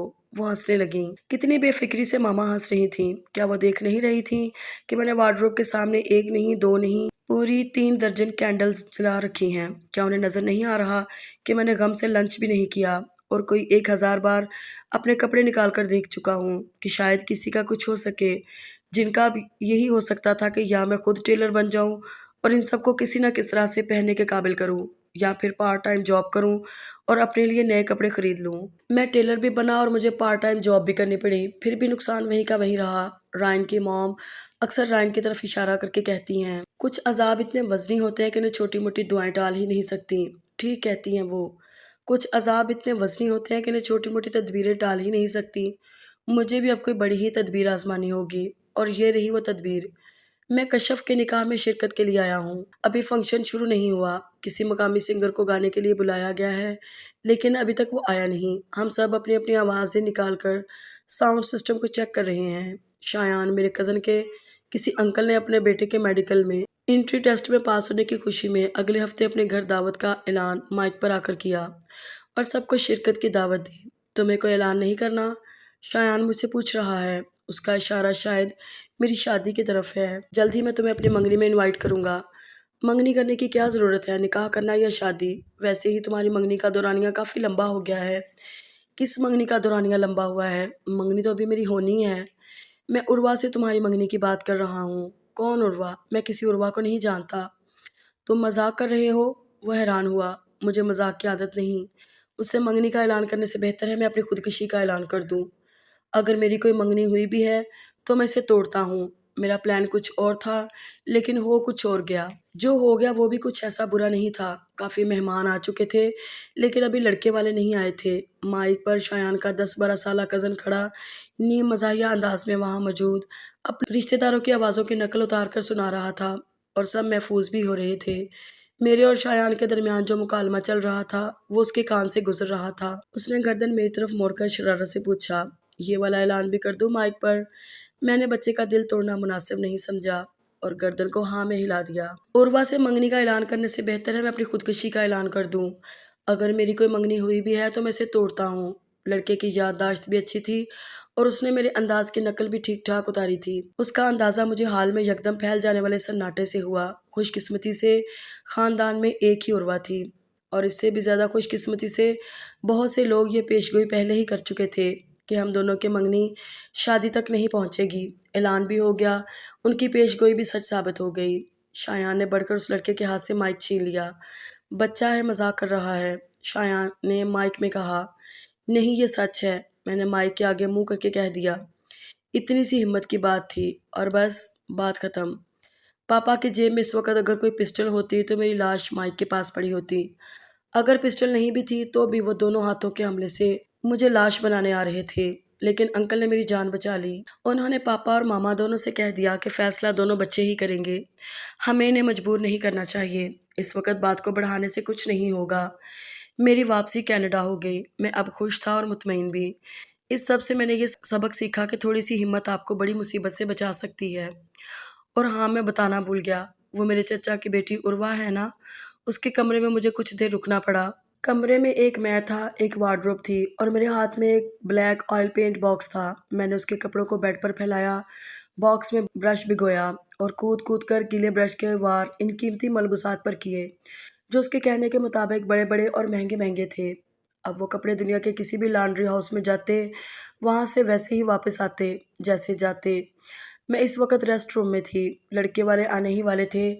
हम सब लड़कियां अपने-अपने मेकअप को आखिरी टच दे रही थीं कि अंकल नियाज़ का छोटा बेटा भागता हुआ अंदर आया। अम्मार भाई कह रहे हैं कि वो मर जाएंगे और वो आप ही से शादी नहीं करेंगे। उन्होंने माइक पर कहा ये। लड़कियों के मेकअप करते हाथ रुक गए और वो मेरे मुंह की तरफ देखने लगी। वो मजाक कर रहा होगा। मेरी एक कज़न ने अपनी खुशी के तासरात छुपाते हुए कहा, लेकिन उन्होंने कहा वो सच बोल रहे हैं। मैं जान गई कि वो सच बोल रहा है। मुझे कौन सा उस गधे से शादी करनी है। मैंने गुस्से से चिल्लाकर कहा। मेरी कज़न्स इस तज़ाइया मुझे देख रही थीं। उनके ख्याल में मैं पागल थी जो अम्मार को गधा कह रही थी। इन सब के नज़दीक कनाडा में रहने वाला अंकल का अकलौता डैशिंग बेटा गधा हो ही नहीं सकता था। अगर कोई गधा हो सकता था तो वो मैं थी। उल्टा मुझे गधा बना के एकदम से ही सारी लड़कियों का मेकअप हो गया। एकदम से ही उन्हें जल्दी से बाहर जाना था। एकदम से ही इन्हें ये भूल गया कि उन्हें मुझे भी साथ लेकर बाहर जाना था। और एकदम से ही सारा रेस्ट रूम खाली हो गया और मैं अकेली खड़ी रह गई। मेरा खाली दिमाग, जैसा कि मम्मी को लगता है, वो अम्मार के लिए शदीद गुस्से से भर गया। तकरीब के बाद जिस वक़्त वो अपने कमरे में बैठा मूवी देख रहा था और साथ फ़ोन पर किसी से बात कर रहा था, मैं वहाँ जा धमकी।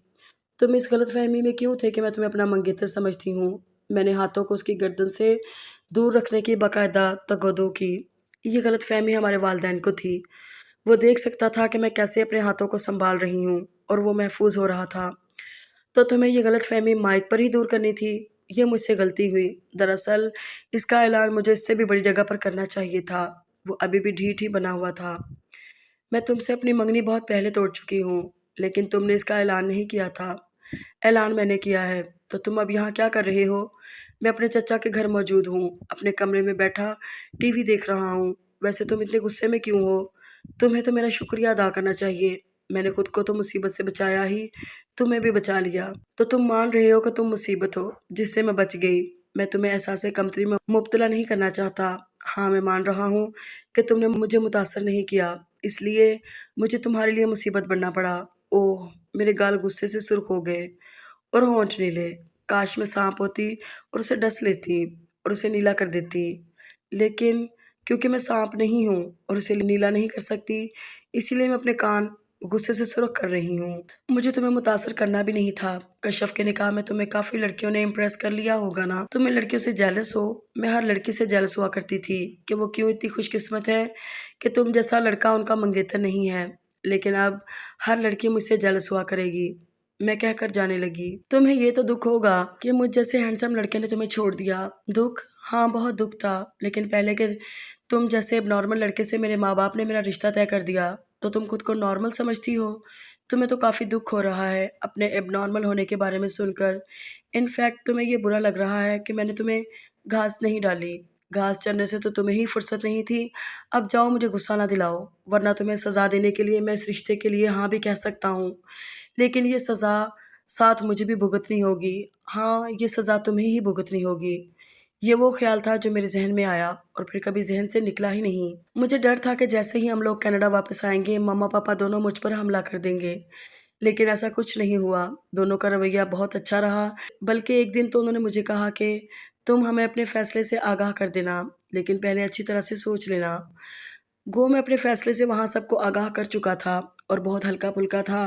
प्लस मुझे मज़ीद सोचने की ज़रूरत नहीं थी। लेकिन फिर से एकदम से जैसे मुझ पर बहुत वज़नी बोझ आ गिरा।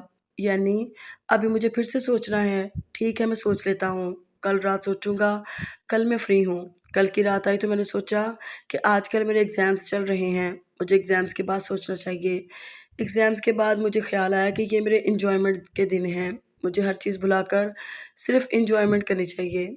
एन्जॉयमेंट के दिन ख़त्म हुए तो फिर से क्लासेस शुरू हो गई और मैं स्टडी में बिज़ी हो गया। फिर से एग्ज़ाम्स आ गए और यूनिवर्सिटी के आखिरी साल की टफ़ स्टडी शुरू हो गई। इत्तेफ़ाक से अगर मुझे कुछ वक़्त फ्री मिलता भी तो मैं कोई ना कोई मूवी देख लेता, कुछ ना कुछ पकाकर खाने लगता या रायन के साथ घूमने निकल जाता। फिर मेरी जॉब भी बहुत टफ़ थी। मेरे पास इतना वक़्त ही नहीं था कि मैं सोचता। डिनर टेबल पर जैसे ही पापा मुझे गौर से देखते, मैं जल्दी से खाना ख़त्म करके अपने कमरे में आ जाता। क्यों?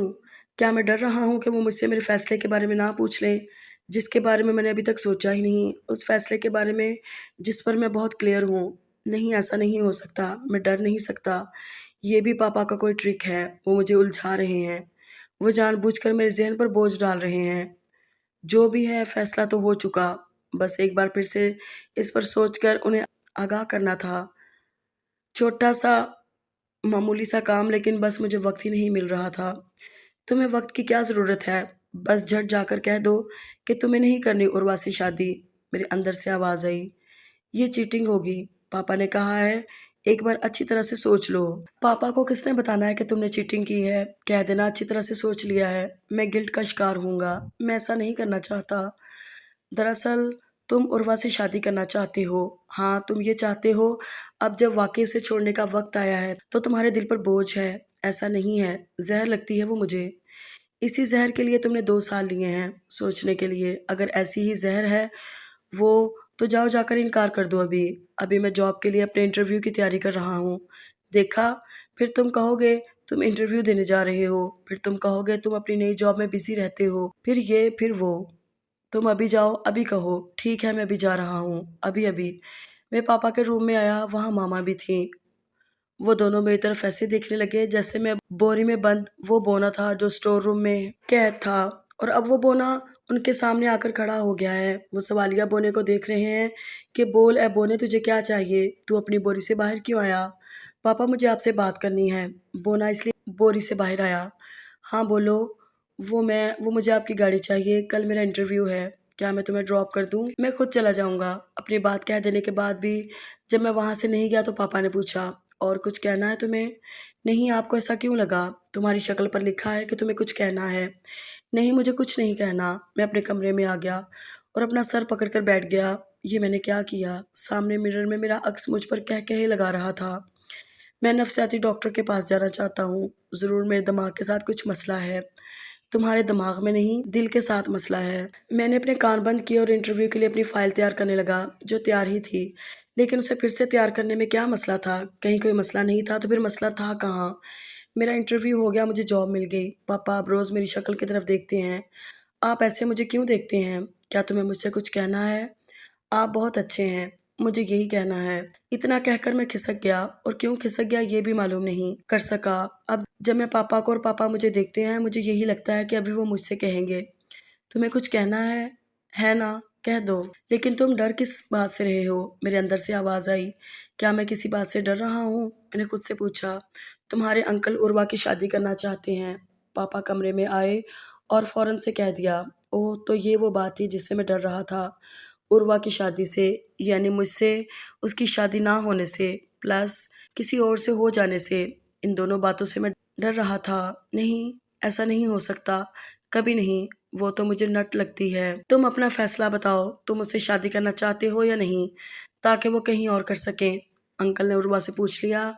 पता नहीं कैसे मेरी ज़ुबान से ये निकल गया। उफ, मेरी ज़ुबान कैसे स्लिप हो जाती है ना। तुम उर्वा को छोड़ो, तुम अपनी बात करो। मेरी बात? हाँ, तुम्हारी बात। क्या तुम दोबारा सुनने लगे हो? बहरे हो गए हो तुम क्या? पापा पता नहीं क्या क्या कह रहे हैं, मुझे तो कुछ सुनाई नहीं दे रहा। सुन रहे हो मुझे? पापा ने मेरी आंखों के सामने अपना हाथ लहराया। मेरी बात ये कि जो उर्वा का फैसला होगा वो मुझे मंजूर होगा। मुझे अपनी ज़ुबान को काट डालना चाहिए। ऐसे स्लिपिंग टंग को रखकर क्या करना है? अच्छा, पापा ने घूर कर मुझे देखा और फिर वो मुस्कुराने लगे। ये पापा आखिर क्यों मुस्कुरा रहे हैं? अरे, मैं भी मुस्कुरा रहा हूँ, लेकिन क्यों?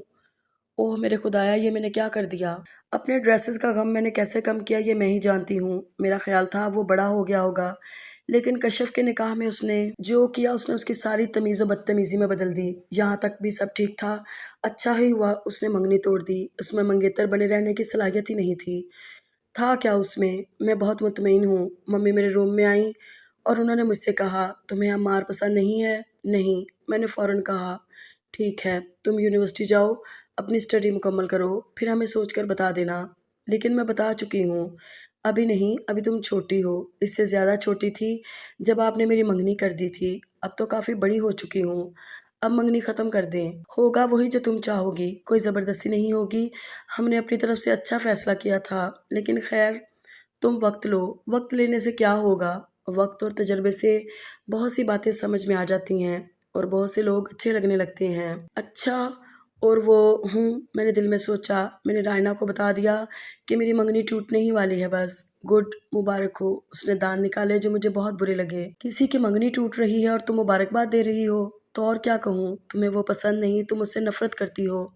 ऐसे इंसान से जान छूटने पर तुम्हें मुबारकबाद ना दूँ? ना दो। हमारे यहाँ ये रिवायत नहीं है कि मंगनी टूटने पर मुबारकबाद दी जाए। मुझ पर अभी-अभी ये वारिद हुआ था कि हमारे यहाँ ये रिवायत है। रिवायत? वो बुड़बुड़ाने लगी और उसका मुँह बन गया। बना रहे, कम से कम उसे बात करने की तमीज़ होनी चाहिए। चंद दिन गुज़रे तो यही रायना अपने कज़न के बारे में मुझे बताने लगी। मैं जानती थी, उसके कज़न को मिल भी चुकी थी उससे। ये तुम्हें बहुत पसंद करता है। सारी बात बताकर उसने अपनी तरफ से बहुत सरप्राइज़ देने वाले अंदाज़ से मेरे कान में सरगोशी की। उसका कज़न भी अच्छा था और ये भी अच्छा था कि वो मुझे पसंद करता था, लेकिन मुझे ये सब जानकर अच्छा क्यों नहीं लगा। हैरत अंगेज़ तौर पर मैंने फ़ौरन रायना के कज़न को मुस्तरद कर दिया। तुम अम्मार को पसंद करती हो ना? नहीं, मुझे नफ़रत है उससे। फिर मेरे कज़न के लिए इनकार क्यों कर रही हो? क्योंकि तुम्हारा कज़न मुझे पसंद नहीं। मेरे कज़न में ऐसी क्या ख़ामी है? ख़ामी का मुझे नहीं मालूम, बस वो मुझे अच्छा नहीं लगा। बगैर ख़ामी के कोई कैसे बुरा लग सकता है? लग सकता है, जैसे मुझे तुम्हारा कज़न। तुम अपनी मंगनी तोड़ना ही नहीं चाहती। मेरी मंगनी टूट चुकी है, अब बस उसका बाकायदा ऐलान होना है। मामा ने कहा है मैं स्टडी मुकम्मल कर लूँ, फिर ऐलान होगा। मामा ने ऐलान करने के लिए तुम्हें इतना वक़्त नहीं दिया। तुम्हारा दिल अम्मार की तरफ फिर जाए, इसलिए वक़्त दिया है, और वो फिर चुका है। मेरा दिल क्या फिरकी है? सबका दिल ही फिरकी होता है। मुझे साइंसदान बनना था, लेकिन अब मैं आर्ट्स पढ़ रही हूँ। देखा मेरा दिल फिरकी, दिल फिरकी, दिल फिरकी। उफ़! मेरे कानों में ये फ़िक्रा गूंजता रहा, लेकिन मैंने परवाह नहीं की। ख़ानदान से मेरे लिए चंद प्रपोज़ल भी आए। ज़ाहिर है सबको मालूम हो चुका था कि अम्मार ने कश्यप के निकाह की तकरीब में क्या किया है। मम्मी ने उन्हें फ़िलहाल टाल दिया कि अभी मैं पढ़ रही हूँ। मुझे हैरत हुई कि जब वो प्रपोज़ल वाली फ़ैमिली आई, तो मैं अपने कमरे में ख़ौफ़ से छुप गई।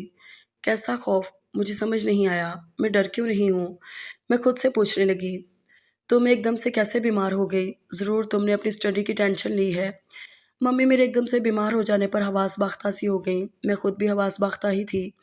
मैं एकदम से बीमार सिर्फ़ इसलिए हो गई कि मेरा ख़ानदान से एक रिश्ता आया है। लेकिन आखिर क्यों हूँ मैं खौफ़ज़दा? क्यों? इससे ज़्यादा मैं खौफ़ज़दा इस वक़्त हो गई थी जब मेरा आखिरी पेपर था। लोग एग्ज़ाम से फ़ारिग होते हैं तो मज़े करते हैं। तुम्हें ड्रिप पर ड्रिप लग रही है। मेरी फ्रेंड्स मुझे तंग कर रही थीं। मैं मज़े क्यों नहीं कर रही? क्या वजह है आखिर? बेटा तुम्हारे अंकल पूछ रहे हैं कि उर्वा का क्या फ़ैसला है? मम्मी एक दिन मेरे पास आईं और नरमी से पूछने लगीं। ओह! तो ये वजह थी। लेकिन वजह क्यों थी? मेरे हाथ में एक फ़ोटो एल्बम था जिसे मैं देख रही थी। मुर्दा लोगों का फ़ोटो सेशन। कैसा फ़ैसला? मैं जानती थी कि वो क्या पूछ रही हैं, लेकिन फिर भी मैंने पूछा, अम्मार तुम्हें पसंद है या नहीं? नहीं, वो मुझे नहीं पसंद। मामा ने गहरा साँस लिया। फिर अब तुम्हारा क्या फ़ैसला है? अच्छी तरह सोच लिया है ना? अच्छी तरह तो नहीं सोचा, लेकिन हम पाकिस्तान आ चुके हैं, बारात लेकर जा रहे हैं। मुझे अब तक ये नहीं मालूम हो सका कि मैंने उसे शादी से इनकार क्यों नहीं किया। ऐसा नहीं है कि मैं खुश हूँ, मुझे तो मालूम ही नहीं है कि मुझे खुश होना भी है या नहीं। मैं खुश क्यों हूँ? क्योंकि मेरी शादी हो रही है, या इसलिए खुश हूँ कि उर्वा ने शादी से इनकार नहीं किया। वैसे उसने शादी से इनकार क्यों नहीं किया? ये बात मुझे खौफ़ज़दा कर रही है। मैं बहुत खौफ़ज़दा हूँ, क्योंकि मैं जान गया हूँ कि वो ऐन निकाह के वक़्त इनकार कर देगी। जैसे मैंने माइक पर जाकर मंगनी के टूटने का ऐलान किया था, ऐसे ही वो करेगी। लेकिन नहीं, उसने निकाह के वक़्त इनकार नहीं किया, बल्कि अब तो वो मेरे साथ आकर बैठ चुकी है, तो अब ये ज़रूर रुख़्सती के वक़्त भाग जाएगी। हाँ, ये यही करेगी। मैंने उसे देखा, वो भी मुझे देख रही है। उसका चेहरा भी मेरी तरह पीला हो रहा था। उसकी आँखों में भी खौफ़ है, वो भी डरी सहमी नज़रों से मुझे देख रही है। तुम ऐसे मुझे क्यों देख रही हो? मैंने अपना खौफ़ दबाकर पूछा। तुम अभी भाग जाओगे ना? उसकी आवाज़ काँप रही है। नहीं, लेकिन तुम ऐसा ज़रूर करोगी। मेरी भी आवाज़ काँप रही है। साथ ही वो पट-पट मुझे देख रही है। मैं भी पट-पट उसे देख रहा हूँ। तुमने शादी से इनकार क्यों नहीं किया? वो मुझसे पूछ रही है। कितनी तेज़ है ये, मुझे हराना चाहती है। तुमने शादी से इनकार क्यों नहीं किया? मैंने उल्टा उससे पूछा। मैं बीवी बनकर सारी ज़िंदगी तुम्हें सज़ा देना चाहती हूँ। उसकी आँखों से सारा खौफ़, वसवसे रुखसत हो गए और उसने दिलेरी से कहा, अब तुम बताओ। उसकी बड़ी-बड़ी आँखें सारी की सारी सिमट कर मुझ पर मरकूज़ हो गईं। मैं शौहर बनकर सारी सज़ाएँ भुगतना चाहता था। मैंने भी उसी की तरह दिलेरी से कहा और अपनी आँखों को उस पर समेट कर मुर्तकिज़ कर दिया। मैं कोई उससे डरता था, जैसे वो मुझसे नहीं डरती थी। हम दोनों एक-दूसरे से नहीं डरते, हम दोनों एक-दूसरे से नहीं हारते। हम दोनों बचपन से अब तक एक ताल्लुक़ में बंधे रहे हैं। हम दोनों को अब बुढ़ापे तक भी साथ रहना चाहिए, है ना? The end. अगर आपको ये नावल पसंद आए, तो वीडियो को लाइक और चैनल को सब्सक्राइब ज़रूर कीजिएगा, और आपको ये स्टोरी कैसी लगी, कमेंट में ज़रूर बताएँ। शुक्रिया।